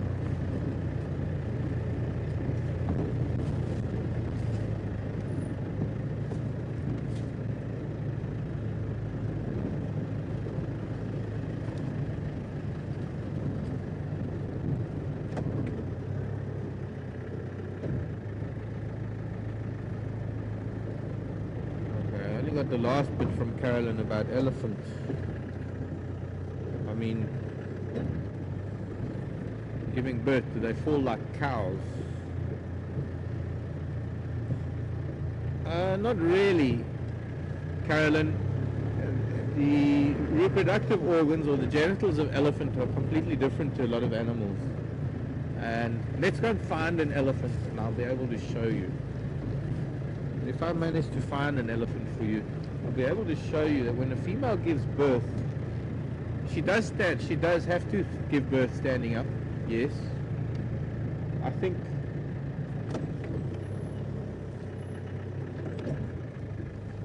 no, we'll get these birds. There are two black birds here. One of them is a scimitar bull. Actually, I think it's a pair of scimitar bulls. I thought one of them was a southern black tit, but actually quite unusual seeing a pair of scimitar bulls together. Yeah, it is.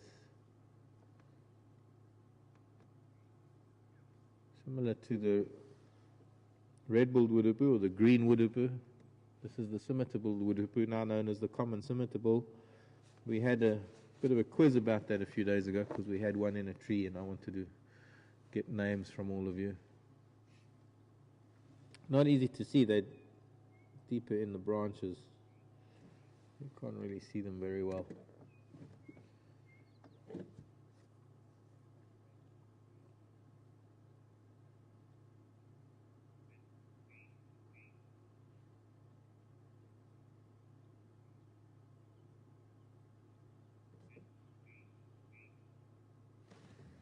Still static, but I can, if I don't start the engine, I might be able to hear you. Here's some flowers on the guarri tree.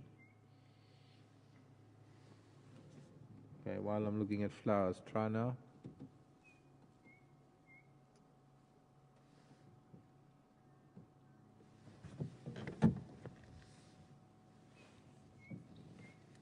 Okay.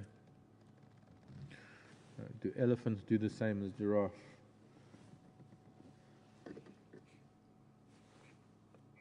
The flowers are the magic worry. Nuclear divinorum.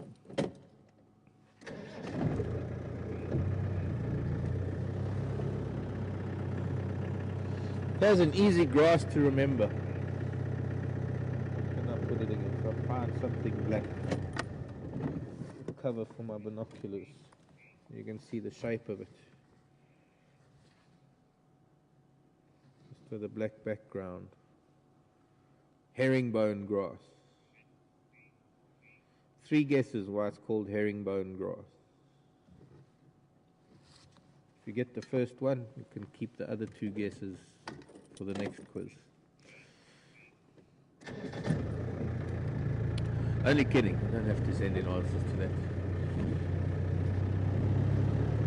Carolyn was asking, since giraffe have to stand and drop their calves from a distance, do elephant have to do the same thing? Elephant have to stand for a different reason, but they do stand giving birth.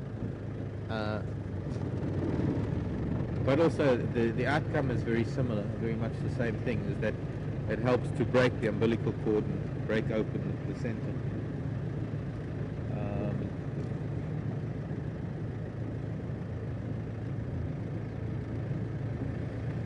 But a female elephant vulva are not high up on the rump the way a giraffe is. They're between her front legs. So the young elephant actually doesn't fall that far. It maybe only falls a couple of feet when it does eventually come out. Hello zebra. There's a stallion with his mares way in the distance behind him.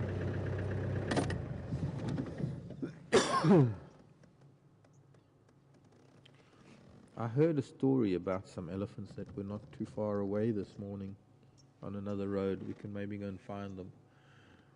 It's starting to become completely overcast. This could even burn away by 10 o'clock. But this front is moving in at a rapid rate. And this is what the warm bergwind went to fetch yesterday. Went to fetch this cold front.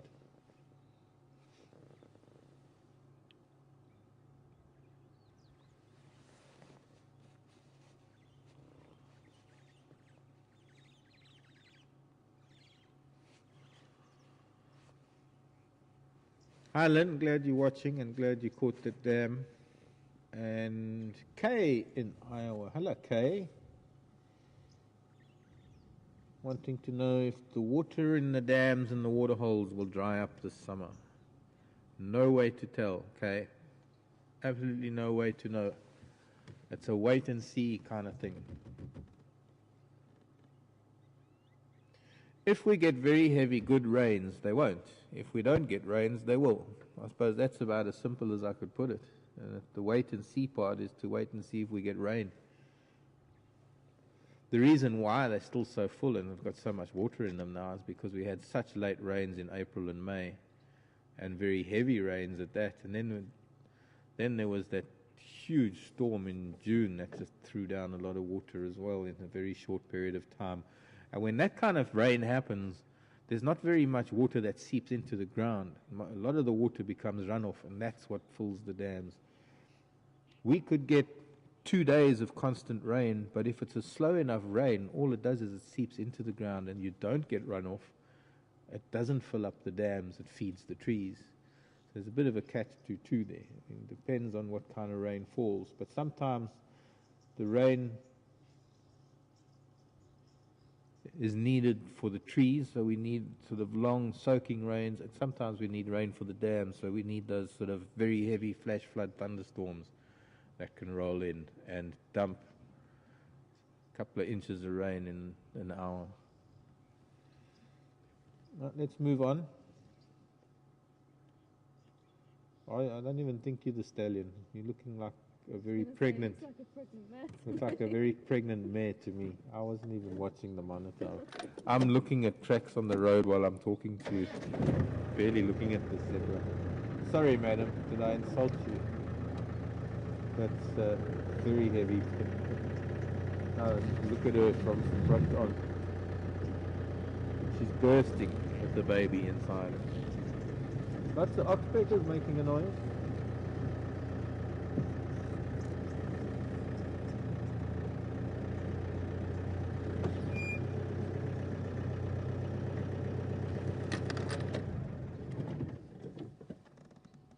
Hey Kelton, you still with us? Luckily it's a Labor Day weekend. Did you get the youngster behind her? Maybe I need to go forward a bit. Let's just stop here because there's a view of a zebra foal in the distance behind this big mare.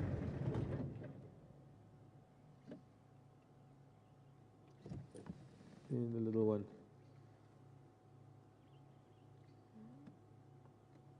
Covered in oxpeckers. It's a nice shot, that actually.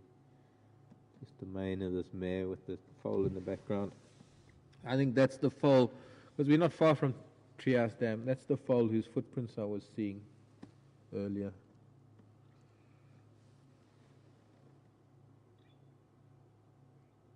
Excuse me, can you put your head down, please? Thank you. Not the baby. She has quite a pretty coat,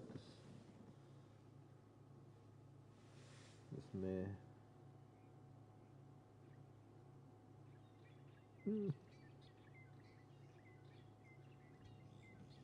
Sorry, Kelton was, what was he asking? Kelton was asking how tall can giraffe get? 20 feet is the tallest. 18 feet is good for a big male giraffe, just under 6 meters. I think the tallest giraffe has been 6 meters, 20 feet.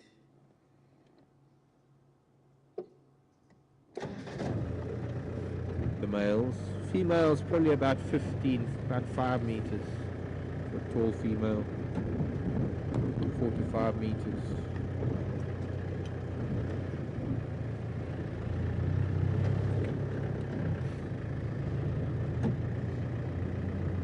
Now, there were a few beetles flying around last night after being such a warm day. A few moths as well. But I think it still needs the likes of a good thunderstorm to promote pupation of a lot of insects. A lot of insects need the moisture, but a lot of them, they're stimulated by the lightning and thunder in terms of pupating into adulthood. Waiting for those kind of natural events to happen before we start seeing that bit of life. But there have to be some insects out now because a lot of trees are starting to come into bloom. And I was saying earlier, the kind of flowers that we see, the shape of the flowers on these trees is more about insect pollination than anything else. There are a few that rely on the birds like sunbirds in particular. Sunbirds being the African equivalent of the hummingbird, although there's no real relationship between the two. Excuse me, hornbill.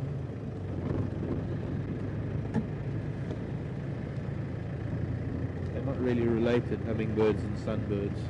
Our sunbirds don't hover like the hummingbirds do. They're a little bit bigger. But they also drink nectar, and they also have a decurved beak like a hummingbird, maybe a bit longer for the sunbirds. I don't know, maybe not. Some of the hummingbirds have got pretty long beaks.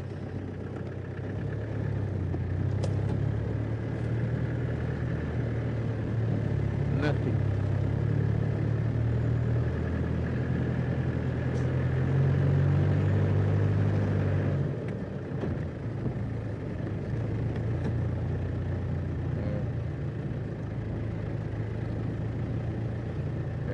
Got Termite, Hyena and Phoenix. Okay, so that's a riddle. What's that? Hyena. Behind us, running behind us, heading down Elephant Skull towards Twin Dams Road. Okay, I'm going to try and see. Termite, hyena and phoenix. I'm guessing the question is from Phoenix. Okay, a bit better.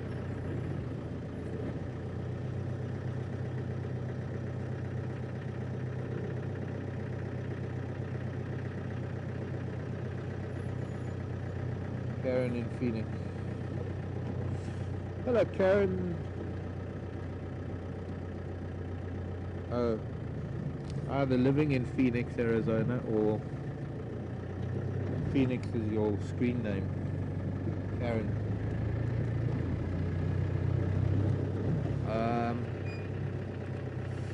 Eeny, meeny, miny, mo. I wonder which way should we go? Follow the hyena, do a road we've already done. Let's go. I think there's another den still that side, because the last time we had hyena coming out of sort of Mumba Road, back to the roadway. Karen wants to know, where do the termites go? I don't know. I'm trying to remember this question now exactly, about hyenas in termite mounds and where do the termites go. The termites die off, Karen. More than likely what happens is, I don't know if you possibly weren't watching when we were at the hyena den trying to explain it. It's one of those, I don't know where to begin the story, but once the termite colony has a catastrophic, no, let me try and think of another way of putting it. If something gets into the termite colony and kills enough termites, including the queen, there aren't enough termites to maintain the integrity of the termite mound.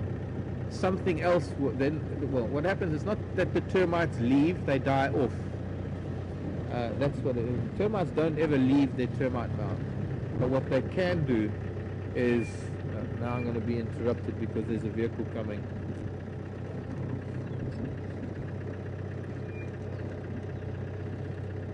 Sure.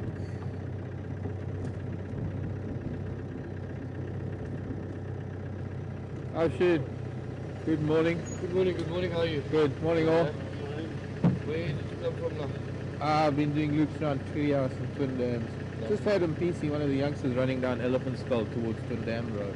Oh, okay. The Fernie came through Philemon's Dip. They were colouring as they came out onto Rebecca's Road Junction with Philemon's cut line. They crossed through Treehouse Dam over the wall, and they were colouring again on the southern side of Treehouse Dam. But I've done a couple of loops around here. I don't see any tracks of anything. Maybe you can find. All right. I will have a look. Which side did you come from? I came straight down to Twin Dams Road. Oh, All the way from Barry Dam. alright. Good. Later. Good. Bye. So,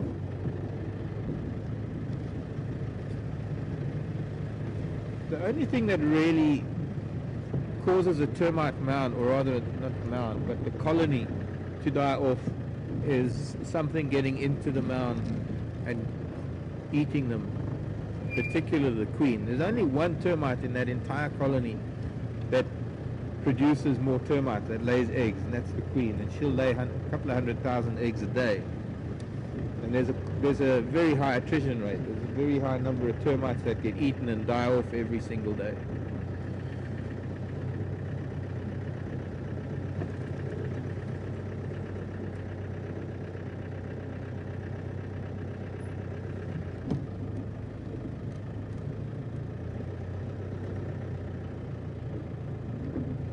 Oh, I see. How the termite mound is made and do that. Here's this pan has finally dried up. Still had a bit of mud in it a couple of days ago. So there's now the heat from yesterday. Mud a little bit wet, but that is now empty. That pan finally on the 2nd, 3rd of September. It's been a long time. So Karen was asking more how the termite mound is made, and do they leave it for the okay, I don't know where the hyena question comes in. These termites that make these pinnacle mounds feed on underground dead wood. They do come above ground. Well, you don't ever see them above ground. I'll have to try and find their tunnels. But there will be exploratory tunnels from that big colony radiating out to look for dead wood. And if there's any dead wood on the surface, they get to it from the bottom, from where it's in contact with the earth, and they create like a casing of the same substance they use to glue sand together to make the mound. They use to glue sand together to cover this piece of wood, and then they will consume it and feed the byproduct of that wood amongst the colony. You see, termites will take in, they will chew dead wood, and what they produce, or the waste that they produce, has still got enough material in it, cellulose and plant material, to pass that on to another termite, who will then process it further, and who might then pass it on to even another termite, who will then process it even further, so that all that is left is like a black, sticky, gooey substance. Vulture on the nest. Tara wanted to look at that today. Tara will probably look at it tomorrow. We can't see it now from this angle. We're looking into the sun, and the jackalberry is oh, it's Vulture Appreciation Day today. We can maybe go back to Chelapan, or this afternoon. This afternoon will be better because we'll have the afternoon sun on it. But they're back on their nest. It's the same nest as last year, which means that they might be sitting, or might be sitting on an egg, or having a chick. Somebody can please tell me last year what month it was that we were watching them nest, and watching that youngster's beak appear above the nest, if anyone can remember. Wahlberg's eagle, straight up ahead. Hello Wahlbergs, welcome back. I don't know if we can get it, it's too high, it's directly above us now. And it's a dark phase, it looks like the male from this pair. Welcome back. I reckon he must have arrived yesterday, or even just arriving now. Wonderful. I did see one 2 days ago. Now we need to see the big female, the lighter colored one. Pale phase, pale morph. Wahlberg's eagle. Just come back from higher up in Africa. They're in the inter-African migrants. Come from Africa. So the termites glue these grains of sand together, and that's how they build their mound. And when they're foraging for wood, you don't ever see them above ground. You only see them maybe exploratory tunnels. And as I said, they don't leave the termite colony for the hyenas. If it dies, if the colony dies, they can't maintain the integrity of the termite mound. It starts corroding, and it starts collapsing, and it starts getting holes in it, and that's when creatures start living in it, and that's when it gets very easy for other animals to dig into the mound. And then hyenas will eventually find a burrow that was made by a porcupine or an aardvark, and they will modify it for themselves,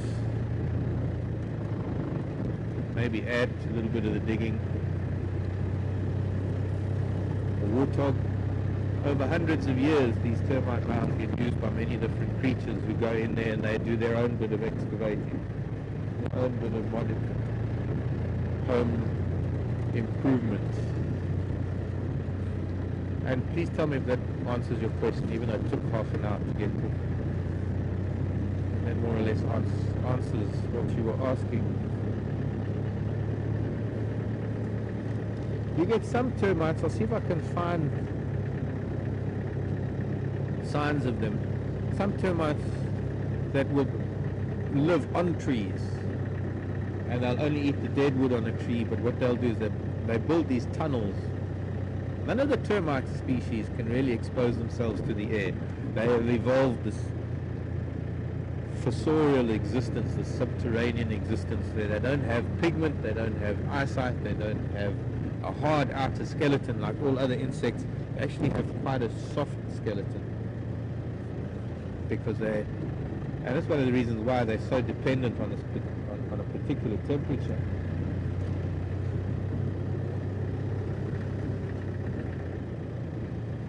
So they can't really be exposed to the air. They will, and most termites, almost, well, not all of them except one species of termite, has got to remain under cover, and so they build these tunnels using the remains of their wood chewing, their wood feeding. I thought I saw something, a tail disappearing under the bark of that tree.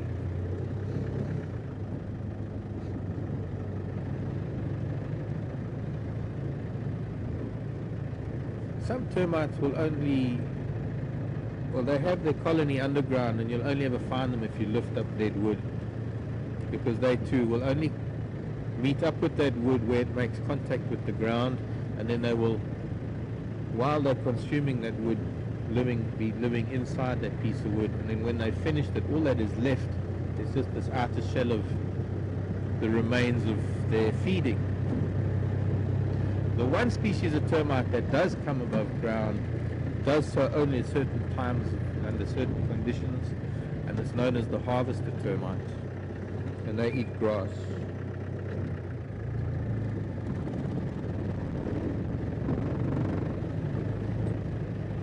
And they come above ground to harvest the grass, and what you'll find is you'll find hundreds of these workers snipping the dried grasses. In fact, we should be, I saw some the other day, we should be seeing some now. See if while I'm driving, I'll see if I can find any. And they cut the grass stalks, all the dry grasses, they cut the grass stalks a couple of inches long, and they just keep taking it to the mouth of their nest, and there are other termites that keep dragging them in. So there's this conveyor belt of work that lasts all day. And they'll take all of that grass underground into their chambers, and then that's where they will consume it. It helps. They chew it, they digest it.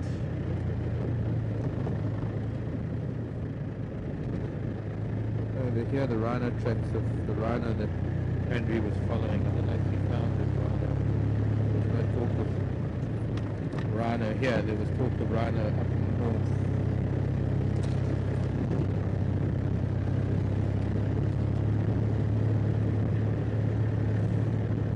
Go look for some elephants. Yeah, I think I'm finished with termites for now.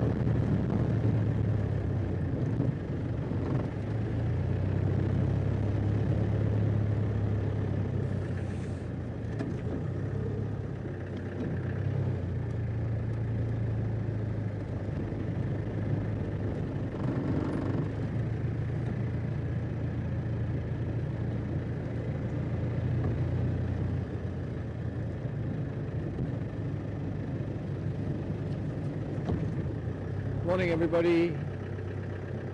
Oh, there's Bo. Hello, Bo. You're going to be entering your first rutting season next year. This is getting to his second year, this Impala ram. I don't think he was rutting this year. I don't think. I'm starting to forget how old he is now. But I think he's only going on to his second year now. November will be his... He'll be 2.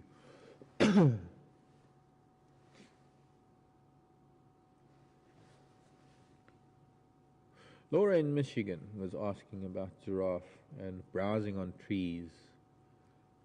And Laura's saying somewhere she read something about the trees producing some defense mechanism. I don't think that was exactly what Laura was asking, but it's more or less the subject that Laura wants to talk about. And it's not only the giraffe, it's all animals, or rather all the herbivores and all of the plants that the herbivores eat. Now, some plants that, particularly here in Africa where there's such a wide variety of browsers, some of these plants have developed quite a physical defense against being overutilized by animals, by the animals that eat them. And some of these trees have got thorns, some of them have got spines, and essentially thorns and spines are just modified parts of plants, that things like leaves and branches that have modified over time to become a physical defense to try and stop or try and prevent an animal from eating too much of a plant, too much of a tree, damaging a tree. Because a tree that gets overeaten, the leaves get can be detrimental to the tree from the point of view of it not being able to photosynthesize properly. So if you think about an animal that eats leaves, and here's a perfect example of it. Here's a fallen over black monkey thorn. You can see how the branches on the outer part of this tree, I wonder why those birds are shouting. Birds all alarming in a marula tree. Sorry. Now I need to go and have a look. There's a whole bird party making a racket down here. Might just be an owl or an eagle. That marula tree.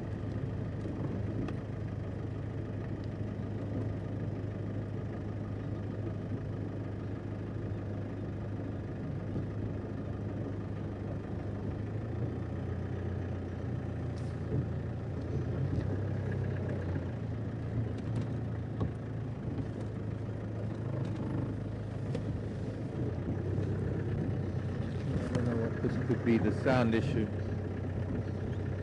So there's something here that is really upsetting the birds.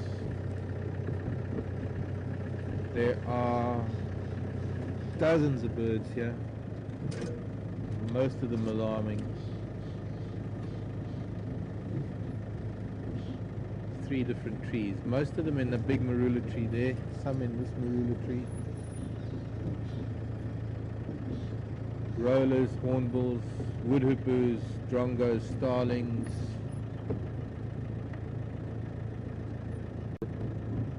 Just the kind of noise for a small predator, like a snake or a slender mongoose even sometimes.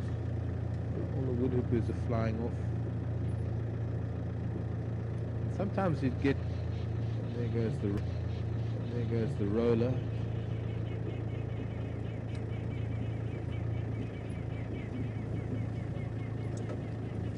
Like a snake or something.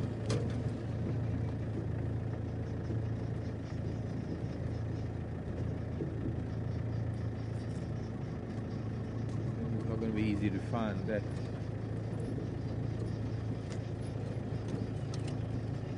Show me starlings, buffalo weavers, starlings as well. Show me, children. Starlings are here in the monkey pod because they're feeding on the monkey pod.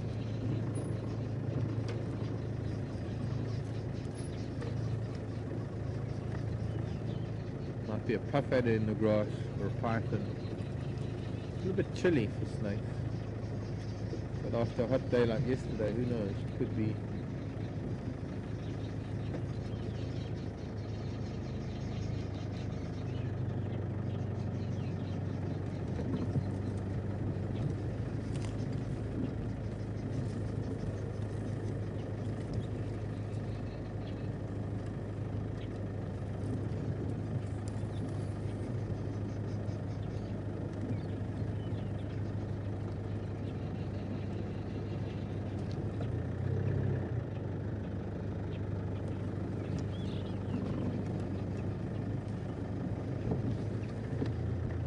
Babblers are flying away.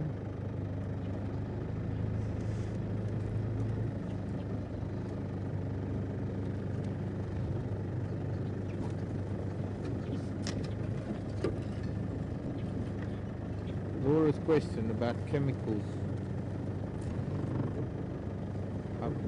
Was it disrupted because of all these birds that are here that have been alarming? I've just been trying to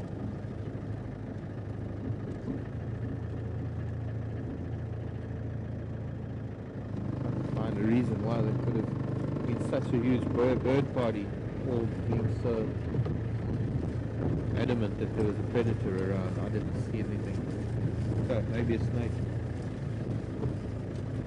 The road is full of on.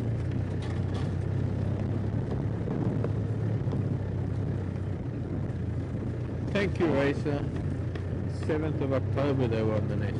Well, maybe they're starting now. They'll still be there in a month's time.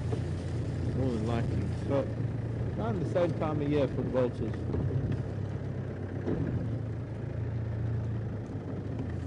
So, Laura,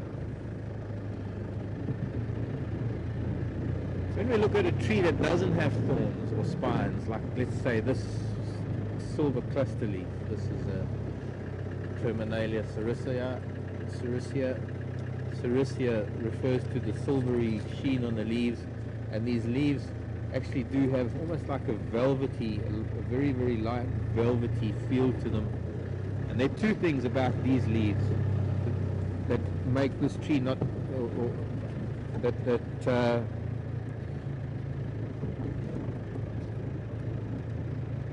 negate the necessity. What? No, I'm trying to think of another way. I'm trying to articulate things this morning. I'm not doing it very well. But two things that make this tree not need thorns and spines. One of them is this velvety texture to the leaf, and the other thing is a very, very high tannin content to the leaf.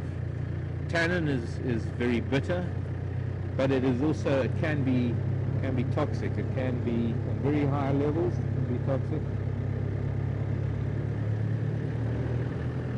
But more importantly than that, tannin, which is used for tanning leather, waterproofing leather,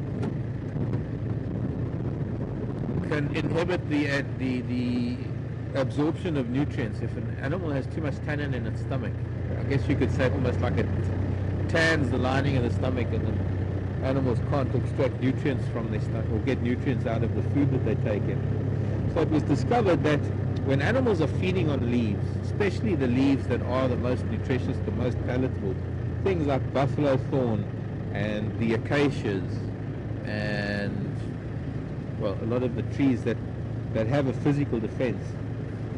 The physical defense came about to try and stop animals from eating too much, but animals adapted to that because, after all, that is the whole purpose of life. Not purpose, but that is the whole driving force of life. I just want to show you, there's some scrape marks in the road. That was the rhino dragging his feet last night. This rhino that came through this area. It could only have been a big male. Scuffing his feet, probably where he urinated.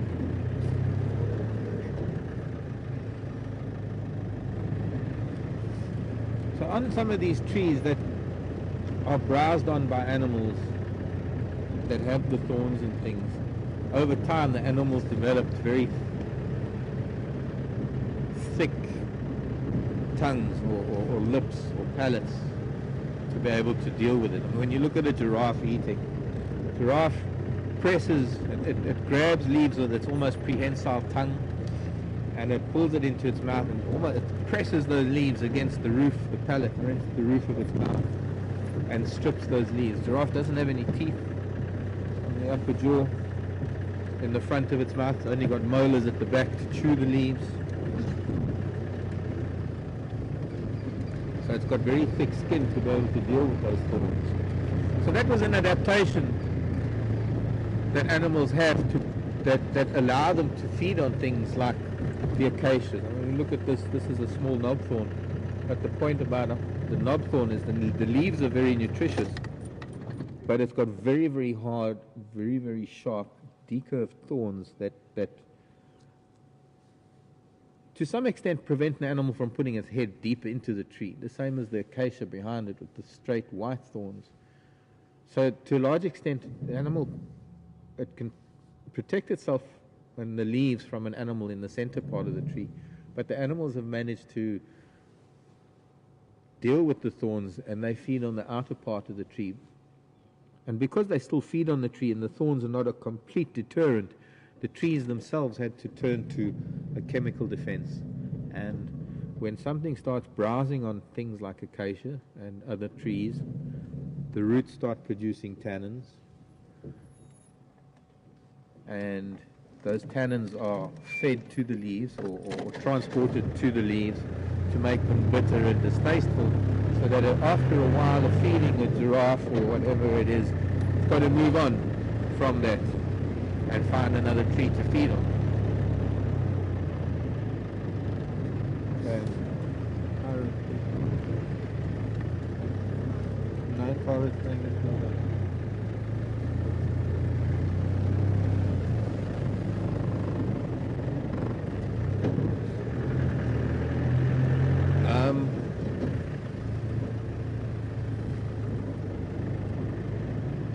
Sorry for the interruption.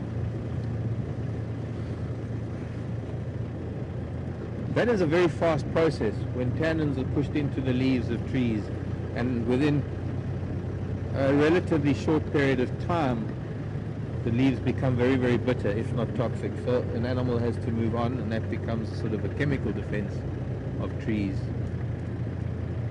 But it is taken even further in that when the leaves are being flooded with tannins, a gas is given off, and that gas is blown downwind, and it is inhaled by trees downwind, and it stimulates their tannin production before animals even get to that tree. So it's almost like a warning system that plants have, a communication system that they have. It doesn't really hinder the animal very much, because most animals don't really want to be browsing downwind to begin with. They want to be browsing upwind for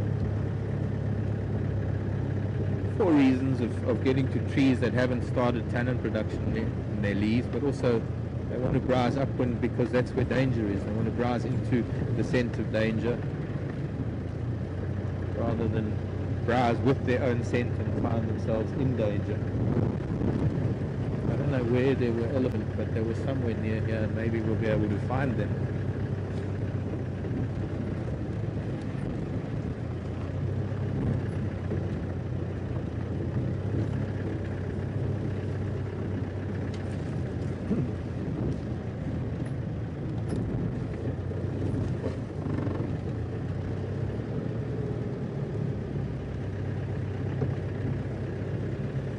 Emma, is it true that giraffes have no vocal cords, and if so, why? Well, it is not true. Giraffes do have vocal cords.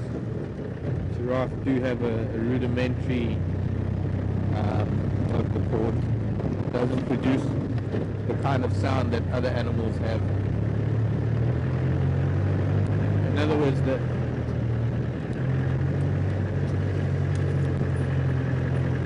it's undeveloped. They don't have a range of sounds that they make. They don't really do much vocalizing. But in dissecting giraffes, it has been found that they actually do have a vocal cord, like a groove in a flap of skin. I see an elephant, I see another elephant, and I see even another elephant. And hello, elephants. I wonder if Bets is still awake.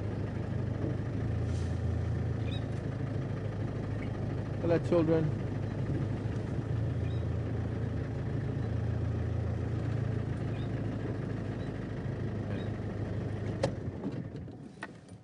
Got a stick in front of its face, but for now. Got a lot of mud sticking to the hairs on her belly. Blip. Congos are singing.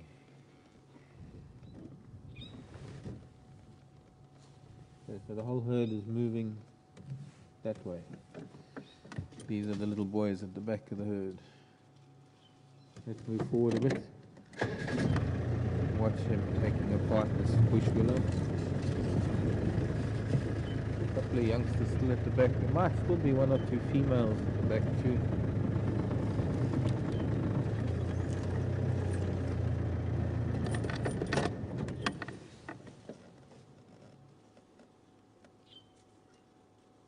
I've got photos of this one, that very distinctive little nick out of the right ear.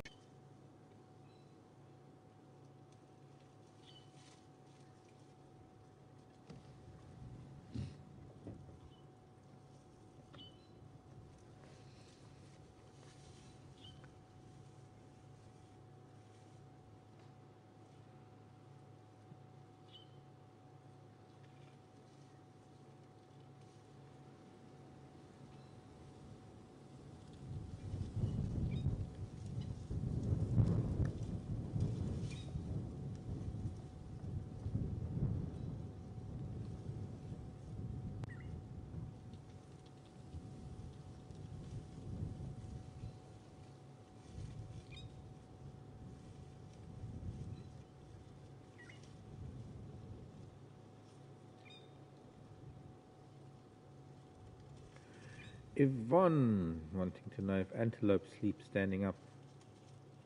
No, not really. But then antelope don't really sleep, Yvonne. Not what we know as sleep. They rest.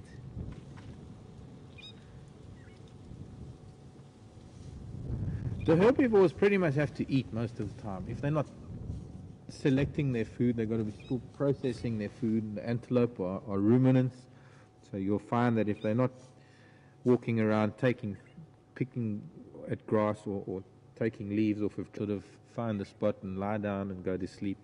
It doesn't work that way. So during the night you will find that they're still busy feeding, they're still moving around. Some of them might be lying down chewing the cud.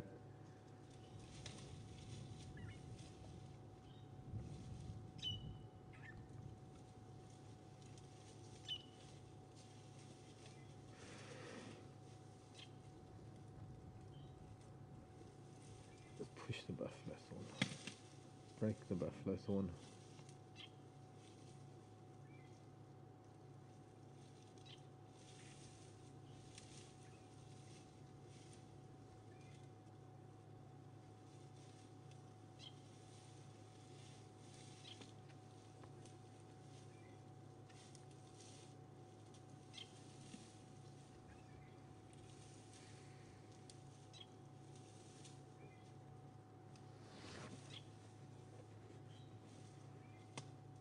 Back to Julie.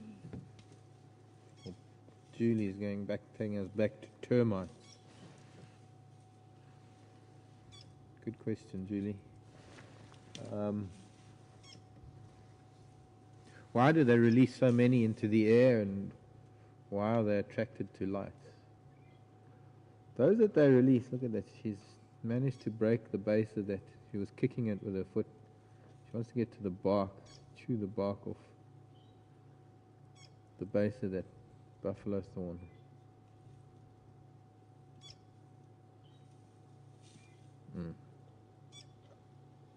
Broke that tree just for that one little bit. Is this your mum? Okay, I'm not going to go much further forward because I'll block him off from mum. Hello, special boy. Also got mud sticking to the hair on your belly. And your ear. You got lots of mud in your ear and on your bum. Still got a little bit of hair on the top of his head too. And as soon as he gets back to mom, then I can move forward a little bit. But you see, a female's genitals are very low down underneath her belly, as opposed to like the antelope and the giraffe, which is higher up on the rump under the tail where the anus is. So the elephant when it is born, especially because her vulva extends a lot, doesn't really drop very far at all.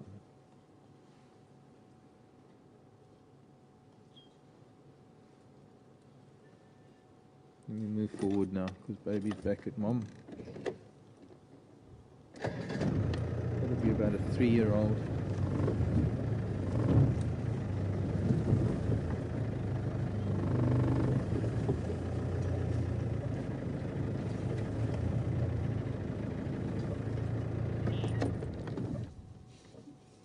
Tusks or tears in the ear.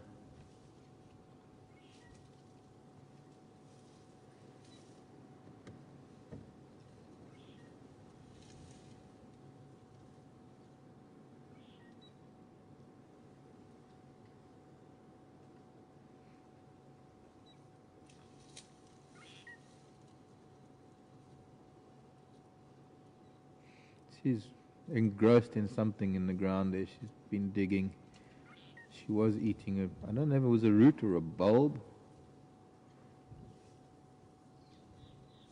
But he's gone round to dig with her now. We'll see if she tolerates it. Sometimes they don't tolerate their children coming to nose around where they're digging. Sometimes it's important that the child does so, because that's how a child learns what mom's digging for and what it can then go and dig for itself.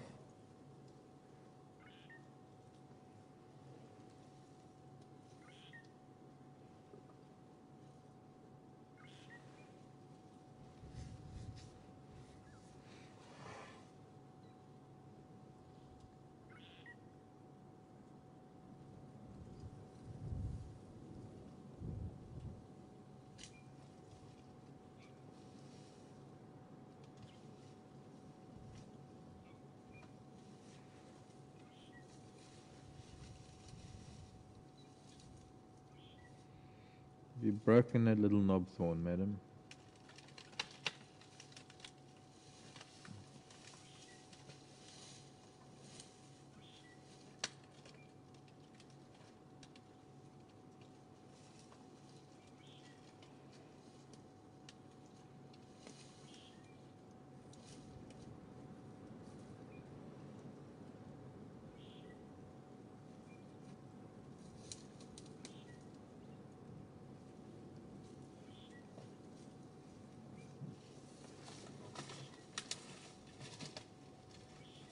Trying to move.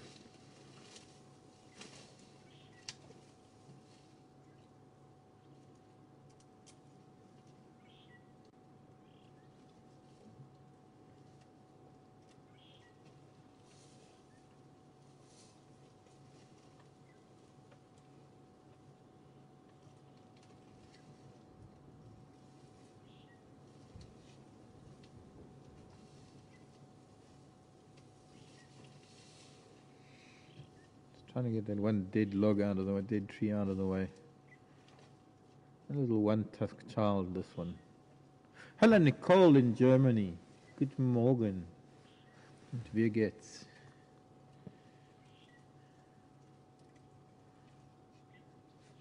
Nice to have you with us, Nicole. Are there any plants that live on the trees? Yes, there are, Nicole. We've got tree orchids and mistletoe and other trees. We've got a fig tree that lives on other trees. And yes, it's a good idea, Nicole. Nicole's saying we should find a tree and take a look at it every day or as often as we can to see how the changes take place going into spring. Very good idea. And we are doing that with the sausage tree. We should do it with some others, especially the tree orchids, because they will be coming into bloom soon. And we can do it with,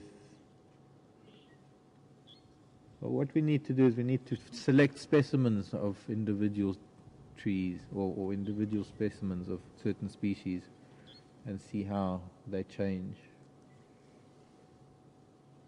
in the next few weeks. A lot of change going to be taking place.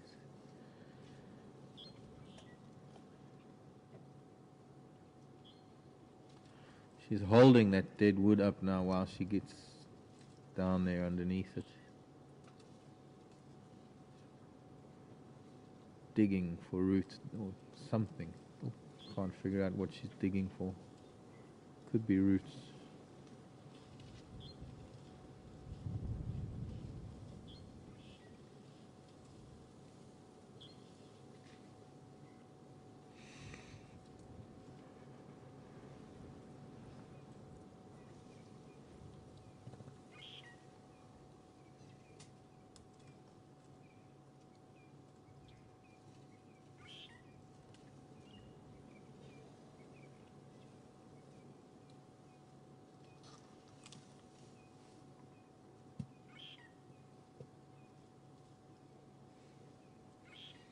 Can't quite see what it is that they're digging for. There, that little one's urinating, that little girl.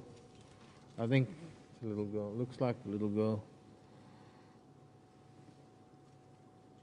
Actually, the angle's wrong. We can't see where she's urinating from, but it's low down in front of the back legs. reason why the male's penis is shaped the way it is. Because he has a weird angle to get to it when he's mating with a female. Oh, it's a little boy. Okay, it's a little boy. Never mind. It was hiding, his fifth leg was hiding behind his back leg.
Hello, baby.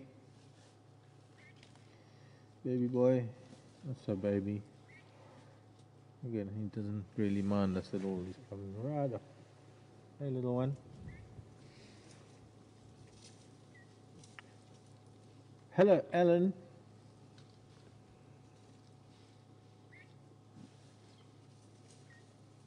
Hello, little one. We call you Alan. Alan. Alan. Alan. Gonna say hello to Becky now. Sneaking up on Becky. Alan wanted to, well, Alan's referring to yesterday's events with the lion and the elephant and saying how amazingly organized they are when it came to chasing off those lion and creating a united front. I don't know if Tara got any pictures, Alan. I don't know. She's digging and he's putting his nose where it doesn't belong. And if he doesn't listen to some of her first reprimands, she'll eventually jab him with a tusk or physically push him away. She's so busy there digging for something, roots or something nice, maybe truffles. Such things exist here. Alan, I have seen behavior like that before on numerous occasions where elephants have come across lion and they get really, really mad and chase the lion off. I'm not sure if anyone got screen caps. I don't know how much of it we got on film. And maybe guests got some of it.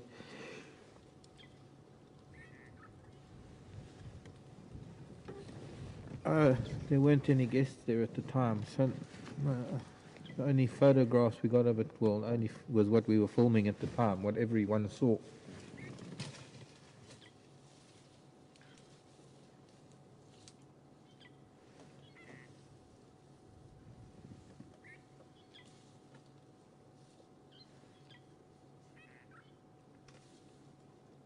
Another mom and her calf behind us.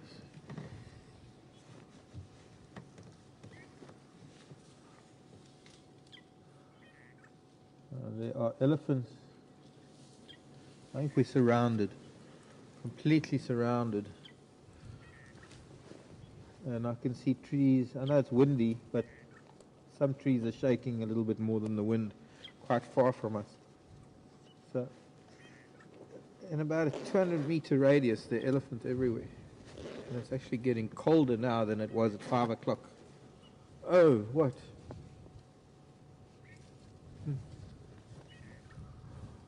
Of course, we started at 6.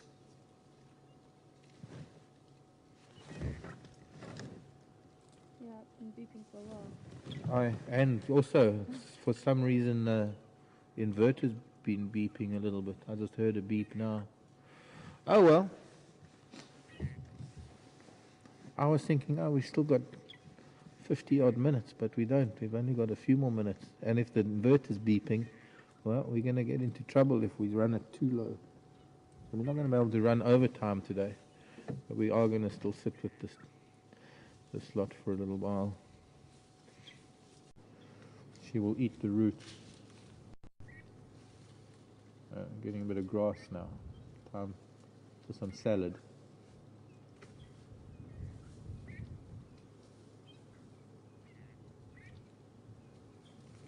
And he's, little boy's digging to see if she left any roots behind. See, it's quite cool now. Temperatures are quite low, so there's not that much ear flapping going on. If anything, he's got his ears flat against his side, trying to conserve body heat by protecting that network of veins and arteries that are behind the ear. It's cool wind that is blowing his.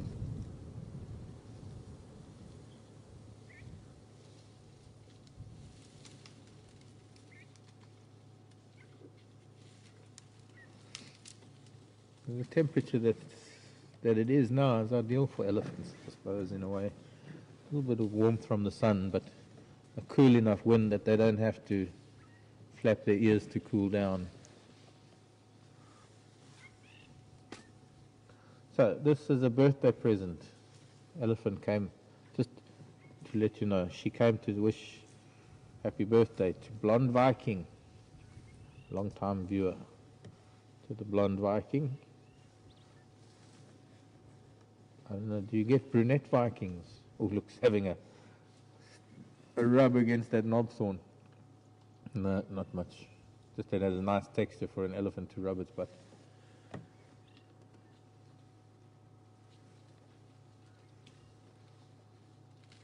Yeah, that beeper, that inverted beeping is not good news at all.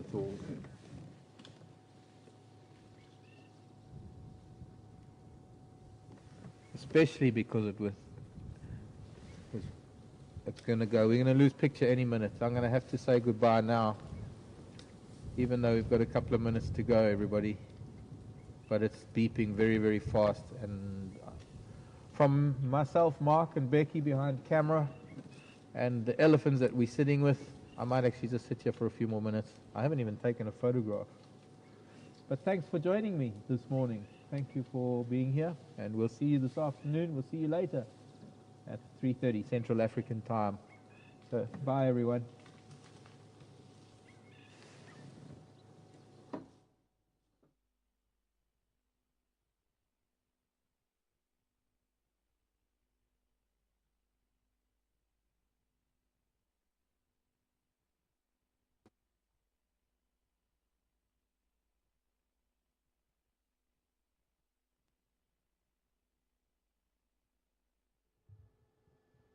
Hi everybody, this is Tyrone Fauna Control, and apologies for having to cut away a couple of minutes early, but with the inverter beeping we have to obviously close down as soon as it does, otherwise it damages the batteries. So I'll have to get the car back on charge. Not too sure exactly why we had that problem, but hopefully it will be fully charged for this afternoon's game drive. But also we'll see if we can try and organise the problem with the sound. It seemed to be something as we were driving, possibly a loose wire. As soon as we were stationary, it seemed to be fine. So we'll have a rummage around and see if we can find the problem of that issue there. But thank you very much for joining us. Please join us for our next live safari at 3:30 Central Africa time. Mark will be heading out once again with Becky. Hopefully we're not going to get any rain during the drive time. But the clouds are forming here at Juma Game Reserve. And I'd just like to say a quick happy birthday in case the Blonde Viking is watching. Hope you have a great day. And do remember, everybody, that morning drives have changed to 6 o'clock, not 6:30, so 6 o'clock Central Africa time. Reason being it's nice and light, and it is starting to usually get quite hot towards the end of drive. So as we go into summer, drive times will change, and we'll keep you updated on Facebook as and when that happens. So do take notice at 6 o'clock. That's when the drive's going to start, and obviously on Facebook as well for any more updates on the drive times. And hopefully we'll get the blogs out as well. But thanks again for watching. I'll see you again soon. Bye for now.